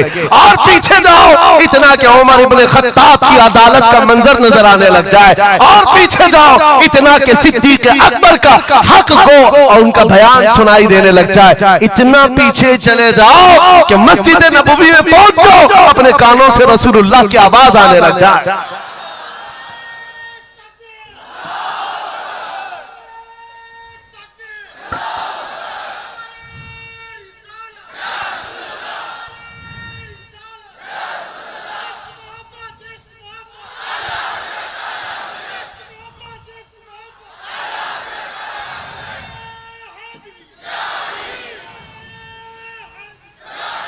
हमें जीना है हुजूर पाक के नाम से। तुम जितना भी छुपाओ, लेकिन दुनिया हुजूर के नाम से ही तुम्हें जानती है। और आज मैं ये बात के साथ अब अपनी गुफ्तगू खत्म करने पर आ गया हूँ। आखिरी मेरे जुमले हैं, याद रखो मेरे अजीजों, हमारी जिंदगी में पैदाइश से लेकर हमारी मौत तक, पैदाइश से लेकर हमारी मौत तक, हमारी नमाजें, हमारी अज़ानें, हमारी मस्जिदें, हमारी फातिहा की महफिलें, हमारे जलसे जुलूस, हर चीज, यहाँ तक कि कब्र की मजलिस, कब्र की मजलिस हो, कब्र के सवालात हो, उसके बाद हश्र का मैदान हो। मैं कह रहा हूं आपको, पैदा होने के दिन से लेकर, पैदा होने के दिन से लेकर, जिस दिन बच्चा पैदा हुआ उस दिन से लेकर, जो कान में अजान दी गई है उस दिन से लेकर के हमारे बचपन की बात, बिस्मिल्लाह खानी की महफिल हो, कि हमारे दरसगाह जाने की महफिल हो, उसके बाद हमारी शादी की महफिल हो, हमारी औलाद की महफिल हो, जिंदगी का हर शोबा, कब्र में जाने के बाद भी, हश्र में जाने के बाद भी एक जुमला याद रखो, वो जो न हो तो वो जो न थे तो कुछ ना हो, वो जो न हो तो कुछ ना हो, हर शोबे में हुजूर ना हो तो कुछ ना हो, कुछ ना हो। जब हमें ये पता है हर शोबे में हुजूर की जरूरत है, बुलाओ तुम अजाने पुकारो। क्या किसी अजान की कंप्लीट मुकम्मल होना हो सकता है हुजूर का नाम छोड़ करके? बिल्कुल नहीं। नबी पाक का नाम छोड़कर कोई नमाज नहीं है तुम्हारी हुजूर पाक पर सलाम भेजे बगैर। कोई नमाज नहीं, जिंदगी का कोई शोबा है ही नहीं। होना ये फूल तो बुलबुल का तरन्नुम भी ना हो, चमने दहर में कलियों का तबस्सुम भी ना हो। होना ये साकी तो मैं भी ना हो, खुम भी ना हो, बस में तौहीद दुनिया में ना हो, तुम भी ना हो। या रसूल अल्लाह, खीमा अफलाक का इस्तादा उसी नाम से है, नबज़ हस्ती तपश आमादा उसी नाम से है। दश्त में दामन कोहसार में मैदान में है, बहर में मौज की आगोश में तूफान में है, चीन के शहर मराकश के बयाबान में है, पोशीदा हर मुसलमान के ईमान में है। सुभान अल्लाह। उस नाम पाक को हर जगह पर पाओगे, इसलिए आओ वफादारी के साथ जीते, वफादारी के साथ जीते हैं, सौदा नहीं करेंगे इंशाअल्लाह। हालात के इस तरह बह जाने के बाद कई लोगों का इम्तिहान आ चुका है। हाँ, कई लोगों का इम्तिहान है, सख्ता जिसकी उसकी बात करनी चाहिए। यूपी में तो हम जाकर देखते हैं गाड़ियों पर वहां झंडे हर 5 साल पे बदलते रहते थे। हाँ, जिसकी गवर्नमेंट है वो झंडे वही लगाते हैं। हम उस कौम की बात नहीं कर रहे हैं, किसी की जय विजय क्यों पुकारे, क्या गरज हमको, हमें काफी है सैयद अपना नारा, या रसूल अल्लाह, अपना नारा, या रसूल अल्लाह। बात मैं आपसे ये कह रहा हूं, जो मसलहत और हिकमत के इस दरिया में बह जाते नहीं, थोड़ा सा हमें भी पूजा पाठ भी कर लेनी चाहिए, थोड़ा हमें भी कशका लगा लेना चाहिए, कभी धोती भी पहन लेनी चाहिए, दिल रखना चाहिए। बिरादराने वतन है सारी बातें, ये सब बातें आज की इन सुलह कुल्लियों से जो आ रही, ये मुनाफिकीन से। मेरे आका सल्लल्लाहु ताला अलैहि वसल्लम के दरबार में मुशरिकीन आए थे, उन्होंने कहा था हम आपके साथ रहेंगे, बस शर्त इतनी है कि हमारे बुतों पर एक बार आप हाथ रख दो। हुजूर पाक ने फरमाया हाथ तो दूर की बात, नजर उठा के भी नहीं देखूंगा। और कुरान की पूरी सूरह नाजिल हुई, कुल या अय्युहल काफिरून ला अअबुदु मा ताबुदून। ऐ महबूब आप फरमा दे, ऐ काफिरों मैं उसकी इबादत नहीं करता जिसकी तुम करते हो, जिसकी तुम करते हो मैं उसकी इबादत नहीं करता। याद रखना मेरे अजीजों, अल्लाह रब्बुल इज्जत के बंदे हो, शिर्क तुम्हारे दिल के अंदर कभी नहीं आ सकता, कुफ्र कभी नहीं आ सकता।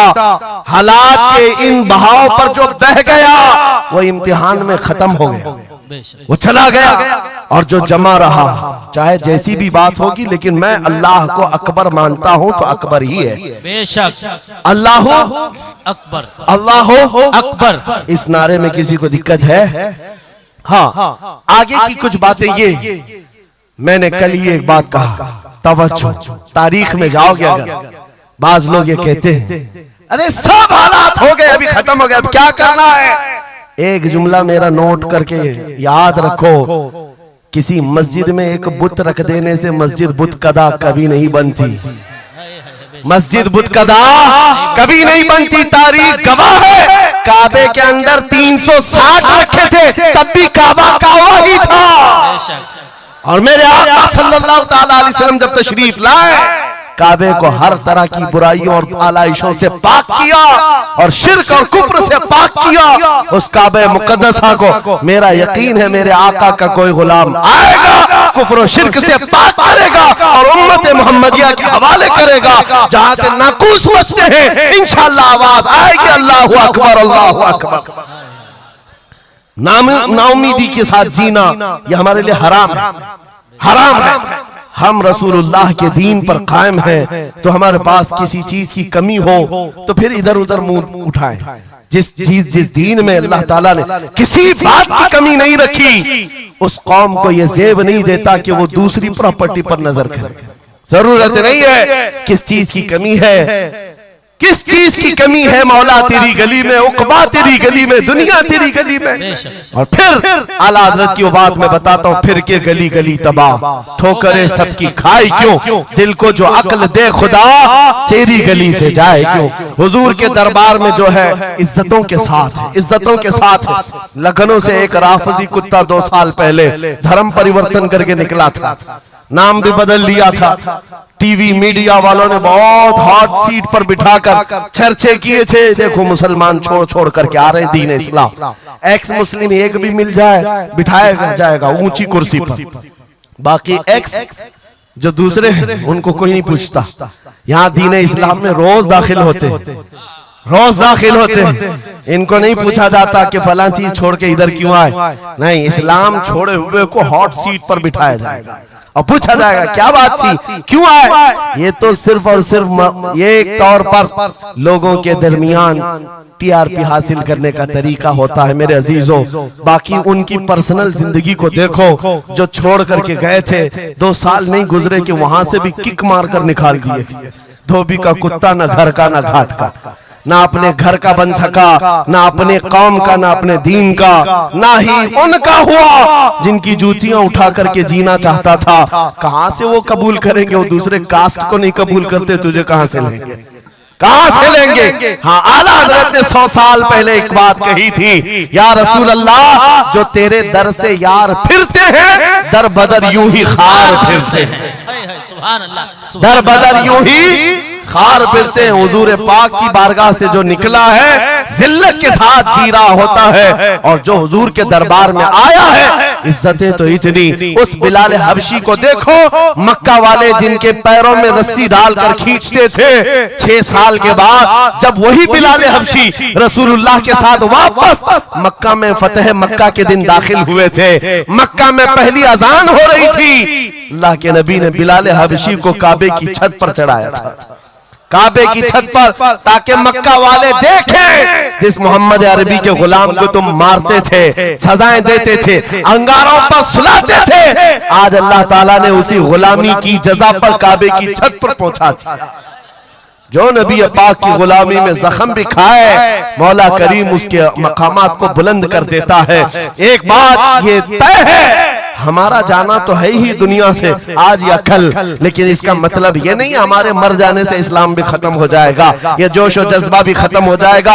ये खाम ख्याली है। एक चिराग बुझाओगे मौला 100 चिराग रोशन फरमाएगा। एक चिराग गुल होता है, 100 चिराग हुजूर की मोहब्बत के रोशन होते हैं। इसीलिए मेरे अजीजों, किफायत अली काफी का नाम जो जानता हो वो समझता है। मुरादाबाद के उस आलिम रब्बानी जिनकी जुबान में अल्लाह ने भला की तासीर दी थी, जब बोलते थे तो हजारों का मजमा रोने लगता था, हुजूर की मोहब्बत में दिल धड़कने लगता था। उस किफायत अली काफी को अंग्रेजों ने गिरफ्तार किया, इसलिए कि अंग्रेजों के जमाने से आज तक ये बात चली आ रही है, तोपों से इतना डर नहीं लगता जितना उलमा की जुबानों से डर लगता। जुबानें ये असर दिखाती है। किफायत अली काफी को 7 दिन तक अंग्रेजों ने जिस्म पर स्त्री फेरी थी, जिस्म पर गरम स्त्री फेरते थे और चमड़ी जल जाती थी तो उस पर नमक छिड़कते थे, लेकिन वफादार मुस्तफा टस से मस नहीं हुआ।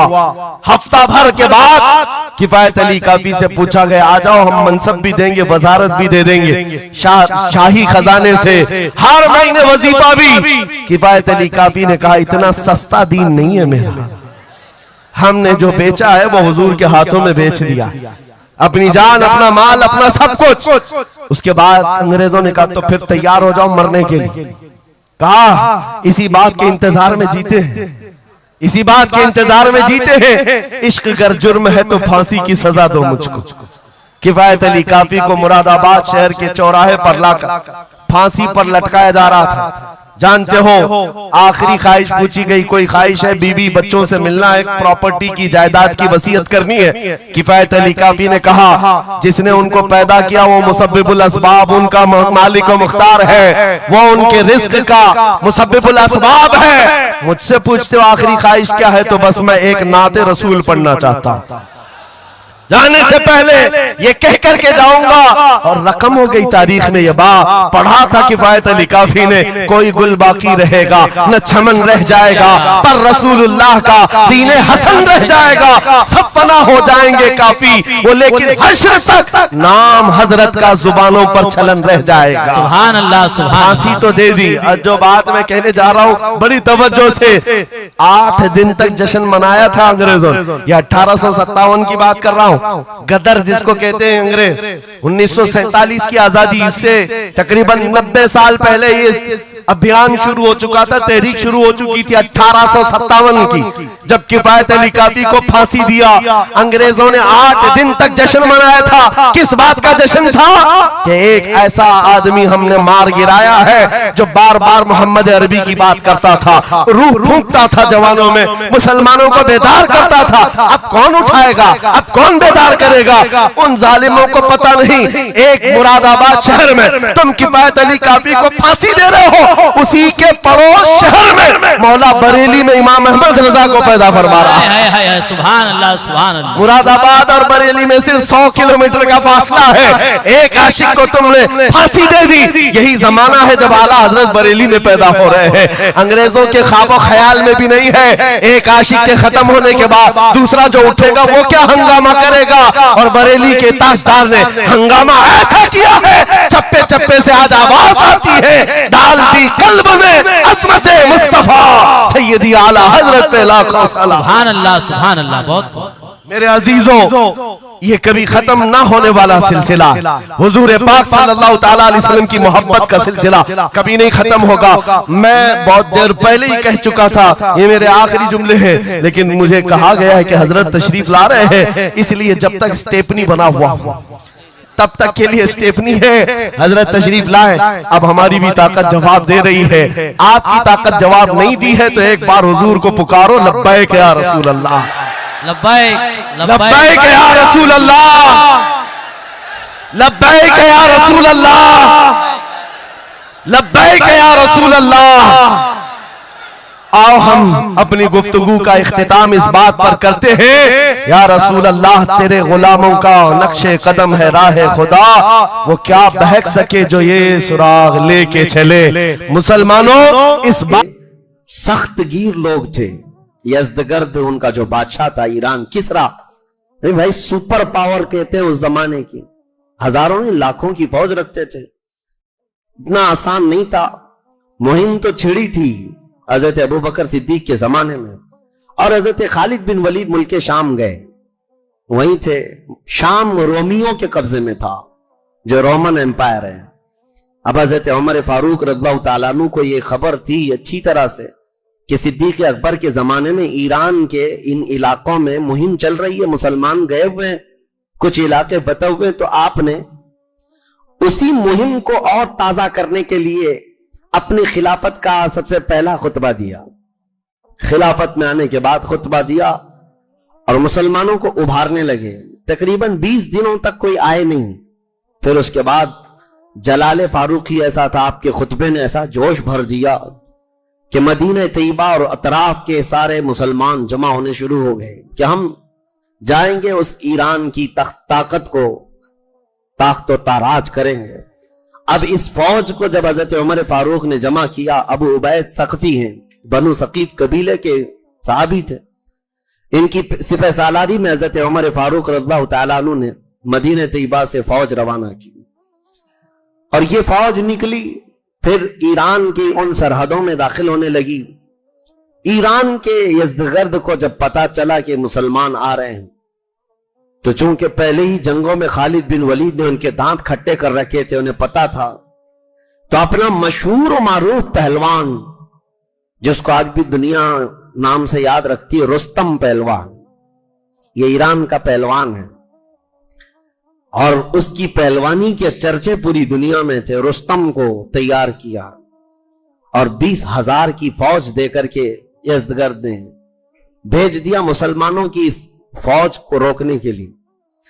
हजरत अबू उबैद सक़फी ये बड़े जोश में निकले थे और इनके साथ जो सहाबा थे वो तकरीबन 2000 थे। 2000 इन सहाबा को लेकर के वो इराक में पहले दाखिल हुए। इराक के कुछ इलाके फतह करते हुए फुरात के आगे जा रहे थे, तो बहुत सारे लोगों ने मना किया था, उसके बावजूद हजरत अबू उबैद फुरात के उस पार गए। ईरानी उस वक्त जो लड़ते थे वो हाथियों पर बैठकर लड़ते और अरब जो है घोड़ों पर बैठकर लड़ते थे।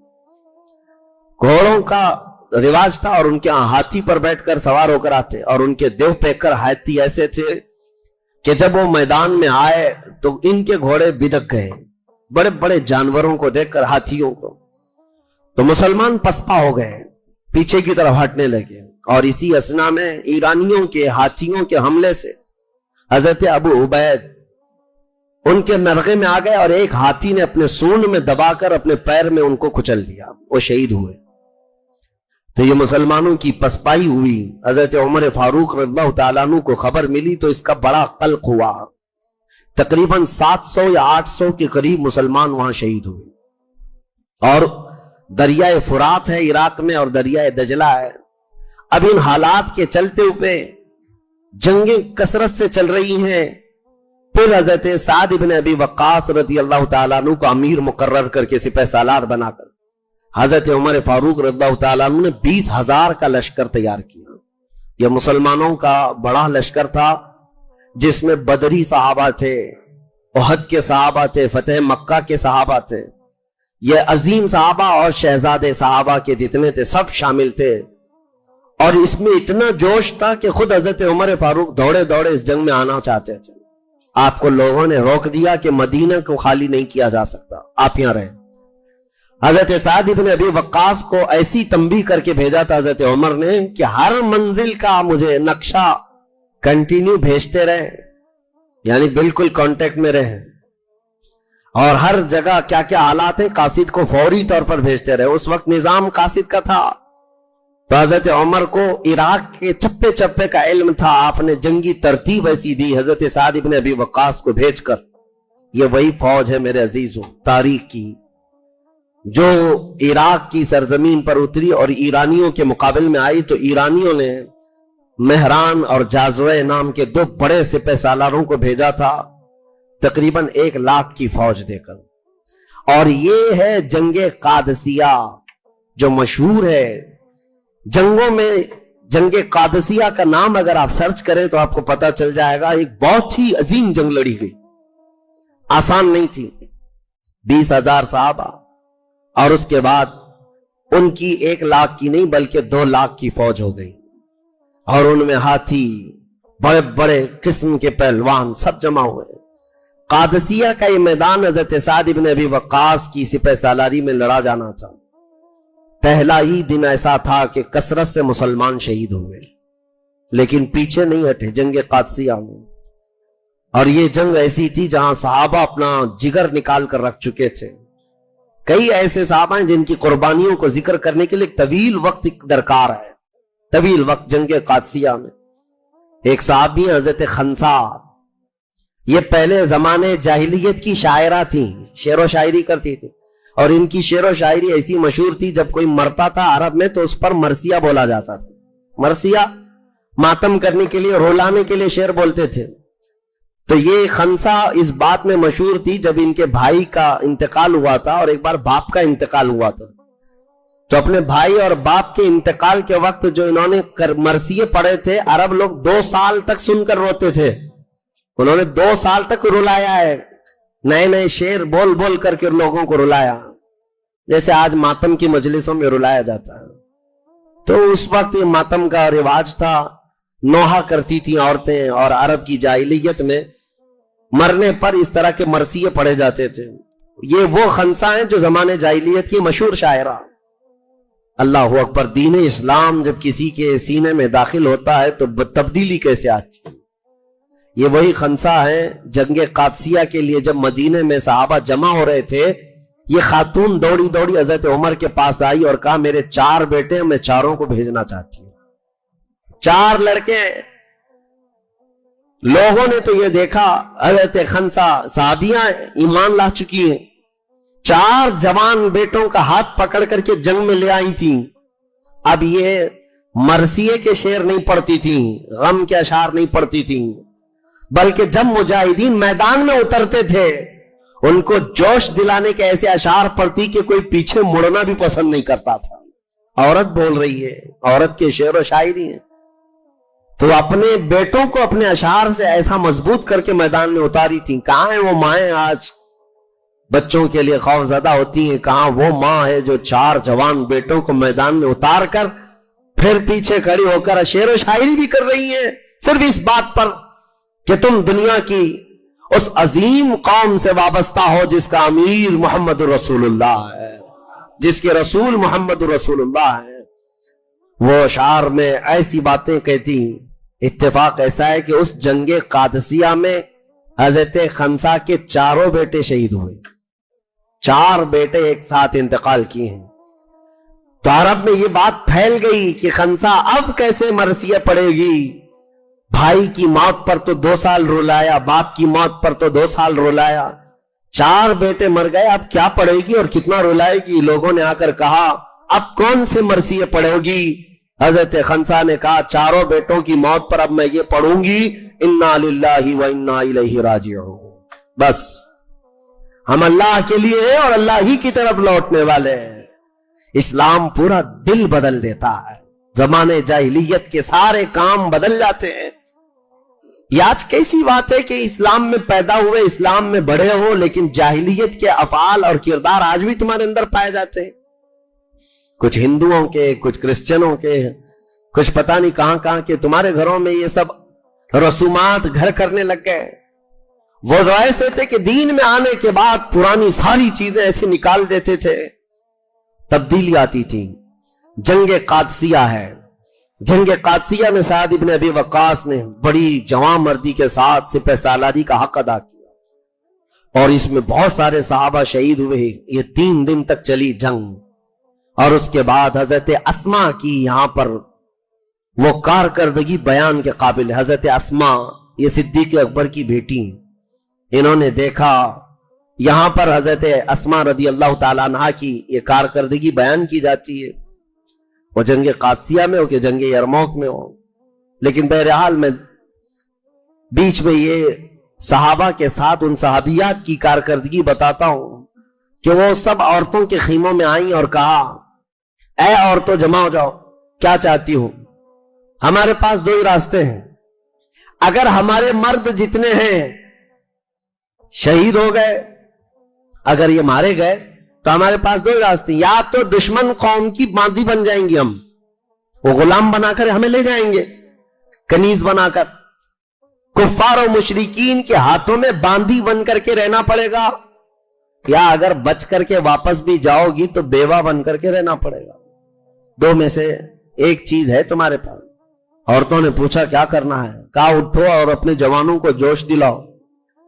तो उनके जो खीमे लगते थे, झोपड़ियां होती थी, 4-4 लकड़ियां गाड़ करके उस पर पर्दा डालकर खीमे बनाए जाते थे। हजरत अस्मा ने कहा 4 औरतें खीमे की 4 चोब लकड़ियां उठाएं और दौड़ पड़े। तो औरतें वो खीमा उखाड़ करके मैदान में दौड़ती थी। शाम का वक्त था और ये जो लश्कर मुकाबिल में था ये देख करके घबरा गया।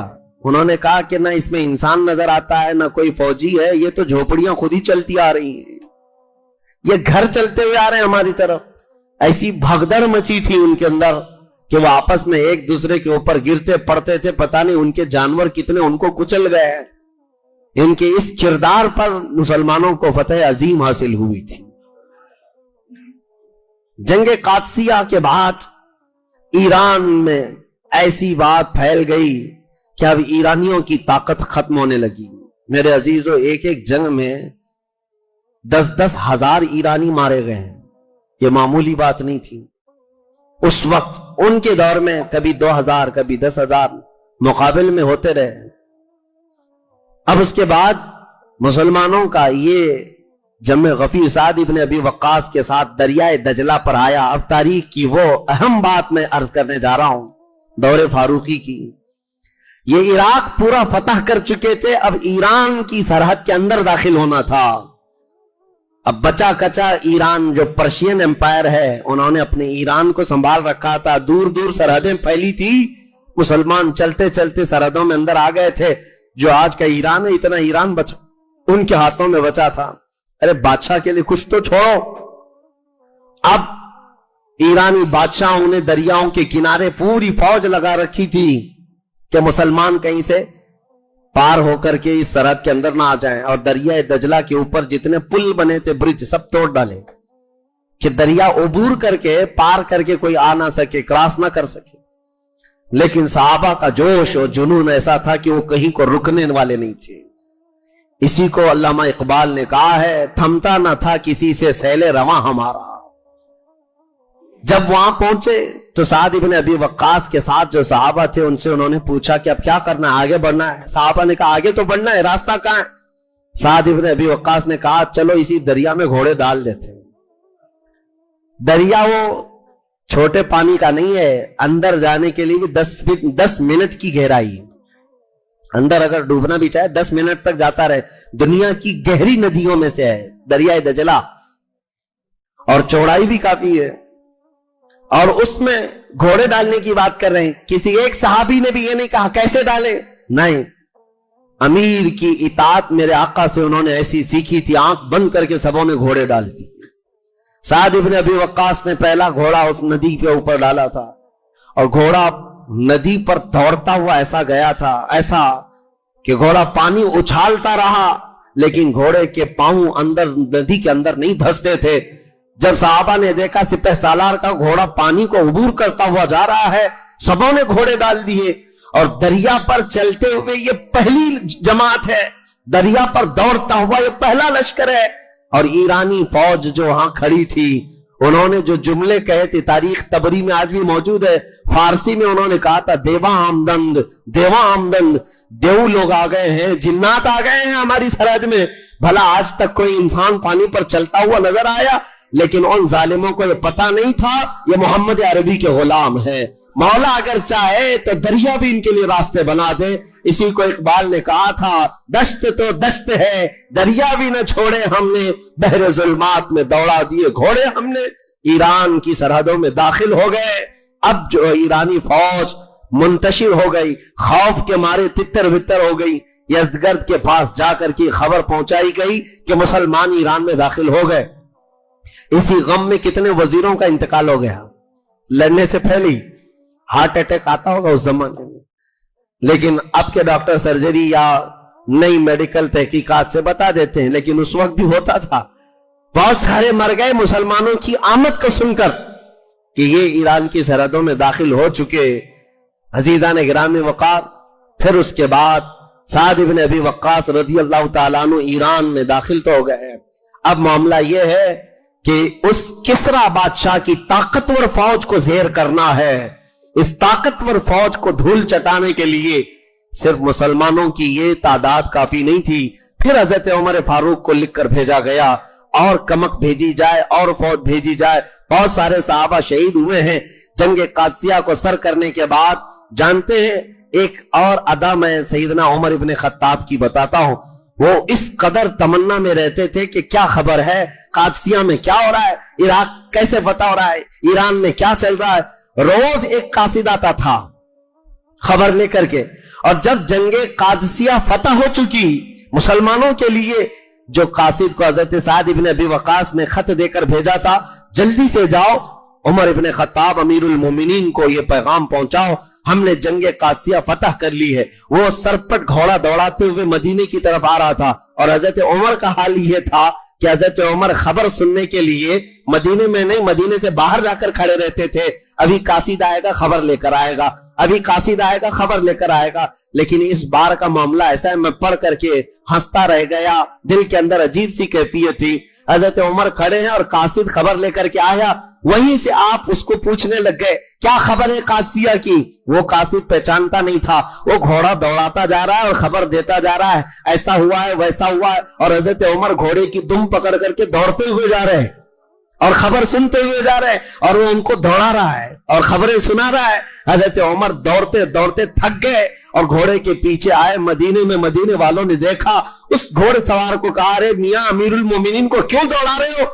वो डर के मारे उतर गया, कहा ये अमीरुल मोमिनीन है, मैं इनके लिए खबर ले आया। हजरत उमर अपनी अमामा को उतारते कहते हैं कोई बात नहीं, और दौड़ो और खबरें सुनाओ, और दौड़ो और खबरें सुनाओ इस्लाम की फतह की, इस्लाम की फैलने की बशारत है। उसके बाद आपने खुतबा दिया, कहा ऐ लोगों, उमर की कभी ये ख्वाहिश नहीं है कि लोगों को अपना गुलाम बनाए। मैं अल्लाह का बंदा हूं और उसी तरह जीना चाहता हूं जैसे अल्लाह का बंदा हो। मुझे इस बात की खुशी नहीं होगी कि कोई मेरी तारीफ करे या मेरे घर पर मेरे दरवाजे पर आने से घबराए।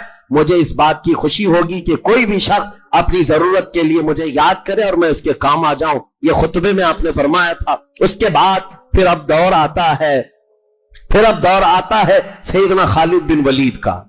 हजरत खालिद बिन वलीद रदी अल्लाह ताला अन्हु को हजरत उमर फारूक के चहेते साहबी यानी चहेते दोस्त हजरत अबू उबैदा बिन जर्राह, ये अशरे मुबशरा में से हैं और बहुत सारे फतूहात में आपका किरदार रहा है। हजरत अबू उबैदा बिन जर्राह को मुल्क शाम की फतह के लिए भेजा गया था। हजरत खालिद बिन वलीद वहीं थे। हजरत खालिद बिन वलीद अपनी फौज को लेकर हजरत अबू उबैदा बिन जर्राह के साथ मिल गए और हुआ ये हिम्स में, यानी उस वक्त का जो एक मशहूर इलाका था, आज भी वह हिम्स ही कहलाता है, मुल्क शाम में ईसाइयों का मरकज था। और वहां के बतरी को यानी बड़ा जो पादरी था उसके घर, या वहां का जो बादशाह था, बादशाह का जो नायब हुआ करता था, उसके घर बैठा हुआ था। वो लोग शराब पी पी करके मस्तियां कर रहे थे, खुशियां मना रहे थे। ईसाइयों में शराब पीने को ही सबसे बड़ी खुशी समझी जाती है और उस वक्त सब बदमस्त थे। रात का वक्त था। हजरत खालिद बिन वलीद रदी अल्लाह ताला अन्हु हिम्स के उस किले में दाखिल हो गए और ये शराब के नशे में चूर थे, उनको पता ही नहीं कौन शहर में दाखिल हुआ। और हजरत खालिद बिन वलीद जैसे ही आए सारा नशा उतर गया, जितनी शराब पी थी, जितना भंग पिया था, सब निकल गया और सब दौड़े दौड़े बिदके हुए इधर उधर भागते रहे। और हजरत खालिद बिन वलीद से नहीं कहा, हजरत अबू उबैदा बिन जर्राह के पास गए और कहा कि हम सुलह करना चाहते हैं। हजरत अबू उबैदा बिन जर्राह ने उनसे सुलह कर ली। एक तरफ हजरत खालिद बिन वलीद जंग करने आए थे, दूसरी तरफ अबू उबैदा बिन जर्राह सुलह कर रहे थे। और इसी असना में दिमश्क, जो आज भी राजधानी है मुल्क शाम की, हजरत खालिद बिन वलीद का सिर्फ चल करके आना था, जंग करना नहीं था, उनको सुलह पर मजबूर कर दिया। सिर्फ चल करके आए थे और उसके बाद हजरत अबू उबैदा बिन जर्राह ने सुलह कर ली तो मुल्क शाम का ये दिमश्क इलाका सबसे पहले इस्लाम में आया। ये रोमन एम्पायर को अब छेड़ दिया था।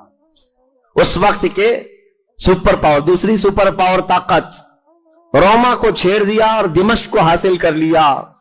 सैयदना खालिद बिन वलीद की एक अदा बड़ी पसंद आती है। एक और इलाका ईसाइयों का था हिम्स के बाद, वहां आप अपने जवान लश्करियों को लेकर पहुंचे थे, फौजियों को। ईसाई बड़े मक्कार उस वक्त भी हीले करते थे और किसी न किसी तरह हरबे से गुमराह करने की कोशिश करते। उन्होंने देखा दिमश्क हमारे हाथ से गया है, हिम्स चला गया है, और जिस इलाके में हजरत खालिद बिन वलीद आए वहां ईसाइयों का एक मजबूत किला था और शहर के अतराफ किला बनाया जाता था। किला कैसे होता था? पूरी दीवारें बना दी जाती थी शहर के अतराफ, बड़ी बड़ी दीवारें, और उन दीवारों के अंदर पूरा शहर आबाद होता था। कभी आप अजमेर शरीफ जाते हैं तो बड़े बड़े दरवाजे देखते होंगे, जो उस जमाने के सरहदें हुआ करती थी शहर की, और कोई भी दाखिल होता तो उस दरवाजे के अंदर से ही जाना होता। इस तरह किले के अंदर बंद हो जाते थे, जंगें इसी तरह लड़ी जाती थी। तो उन ईसाइयों ने सारे दरवाजे बंद कर लिए और किले के अंदर बैठ गए, क्योंकि उनको पता चल गया खालिद बिन वलीद अपना लश्कर लेकर आ रहे हैं। लड़ना तो था नहीं। यह मुहासरा 40 दिन तक चला, यानी हजरत खालिद बिन वलीद पीछे हटने वाले तो नहीं थे। पूरे फौज को लेकर के उन्होंने भी पड़ाव डाल लिया कि हम भी यहीं रहेंगे, तुम जब तक बाहर नहीं आओगे हम भी बाहर ही बैठे रहेंगे। अब ये चारों तरफ से जो मुसलमान बैठे हुए थे इतने दिनों तक, ईसाइयों का जो पादरी अंदर था उसने मशवरा किया, इनके साथ जंग नहीं लड़ सकेंगे हम, लड़ना मुश्किल है, इनको मैं एक दूसरे तरीके से जेर कर सकता हूं। क्या है? खालिद बिन वलीद की फौज में जवान लश्करी ज्यादा हैं और हर जवान माल और दौलत और औरत की तरफ जल्दी जाता है। तो उस पादरी ने यह किया कि मैं शहर की सारी बड़ी और खूबसूरत लड़कियों को लाकर मैदान में खड़ा कर दूंगा और खालिद बिन वलीद से सुलह के नाम पर मैं मुआहिदा कर लूंगा। एक शर्त रखूंगा कि इस बाजार से गुजरते हुए किले तक आ जाओ, सही सलामत आ गए तो चाबियां तुम्हारे हवाले कर देंगे। लेकिन खालिद बिन वलीद को इन्होंने बताया नहीं। जा करके खालिद बिन वलीद से ईसाई पादरी ने कहा, हम लड़ना नहीं चाहते, आप आए ठीक है, हम सुलह करेंगे, लेकिन हमारी ये शर्त है 3 दिन के बाद आप अपनी इस फौज को लेकर इस बाजार से गुजरते हुए किले तक आ जाएं शाहाना शौकत के साथ। तो हजरत खालिद बिन वलीद ने कहा ठीक है, मंजूर है। 3 दिन के बाद जब अपनी फौज को लेकर के वो निकले तो इनकी ये घटिया और जलील हरकत देखकर रुक गए। इन ईसाइयों ने क्या किया था, पूरे बाजार में नंगी लड़कियां खड़ी की, आधे लिबास में, बरहना लिबास में, और दौलत से मुजर के जंबार बिछा दिए हैं सड़कों पर। जाहिर सी बात है ये नौजवान लश्करियों को लूटने के लिए, आज भी फौज में बहुत बुराइयां रहती हैं, महीनों से फौज दूर रहती है घरों से, तो उनके अंदर नफसानी ख्वाहिशात आ जाती हैं। ये सोच करके कभी भी फौज को तोड़ने के लिए इस तरह की हरकतें हमेशा की जाती रही, ईसाइयों की तरफ से होती रही। इनको नफसानी ख्वाहिशात में मगलूब किया जा सकता है। अब जैसे ही हज़रत खालिद बिन वलीद की नजर पड़ी, अल्लाह अकबर, कमाल इस्तिकामत है। इस्तिकामत अल्लाह ने कैसे दी, आप खड़े हो गए और ऐसी तकरीर की थी, वो आज भी महफूज है। अपने नौजवान सिपाहियों से कहा, आज तुम्हारे इम्तिहान का वक्त है, अगर तुम्हारा कदम डगमगा गया तो कयामत तक आने वाली नस्लें तुमको बुराई से याद करेंगी, तुम पर लानत भेजी जाएगी, और अगर तुम्हारा कदम सही सलामत रहा तो कयामत तक आने वाले तुम पर रहमतों के फूल बरसाएंगे, खुशियों से याद किए जाएंगे। वो जवानों ने पूछा, हमें क्या करना है? खालिद बिन वलीद ने कहा, बस सुन्नत मुस्तफा पर अमल करना है। मैंने रसूलुल्लाह को देखा है कि जब मेरे आका मदीने के बाजार में गुजरते थे तो आंखें नीची कर चलते थे, हुजूर की निगाहें नीची होती, बस तुम इस सुन्नत पर अमल करके जाओ ए नौजवानों। इसीलिए मेरे आका ने फरमाया, नज़रतु सहमुम मिन सिहाम शैतान, नजर जो है शैतान के तीरों में से एक तीर है, सबसे पहले तुम्हारी नजर धोखा खाती है। तुम अजनबी औरतों के ऊपर नजर डालते हो या जो नाजायज है उसकी तरफ नजर ही डालते हो, यहां से तुम्हारा पूरा जिस्म बदल जाता है। नजरें तुम्हारे दिल के अंदर हरकतें पैदा करती हैं, फिर ये काम नजरें तुम्हें जिना तक ले जाती हैं। अल्लायाज़ु बिल्लाह, नजर से बचना बहुत जरूरी। हजरत खालिद बिन वलीद की इस तकरीर के बाद वो सारे नौजवान सिपाही जानते हो कैसे चलते हुए जा रहे थे। आज भी हमने फौजियों के परेड देखे हैं, ये आज भी फौजी चलते हुए देखे हैं। ये जिस तरह से चलते हैं उनकी अपनी चाल होती है फौजियों की, लेकिन खालिद बिन वलीद के लश्कर की चाल ही अलग थी। रिवायत करने वाले बताते हैं वो ऐसे चल रहे थे, अगर उनके सरों पर अंडा भी रख दिया जाता तो नहीं गिरता। इस तरह से साकित तो जामिद सीधे सीधे चले गए। बाजार में खड़ी हुई बहना औरतें उनको अपनी तरफ बुलाती रह गई, दामे फरेब में फंसाने के लिए हरबे करती रही। एक जवान ने भी नजर उठाकर देखा हो, किसी ने नहीं देखा। पूरा बाजार सर कर लिया और किले के फाटक तक पहुंच गए।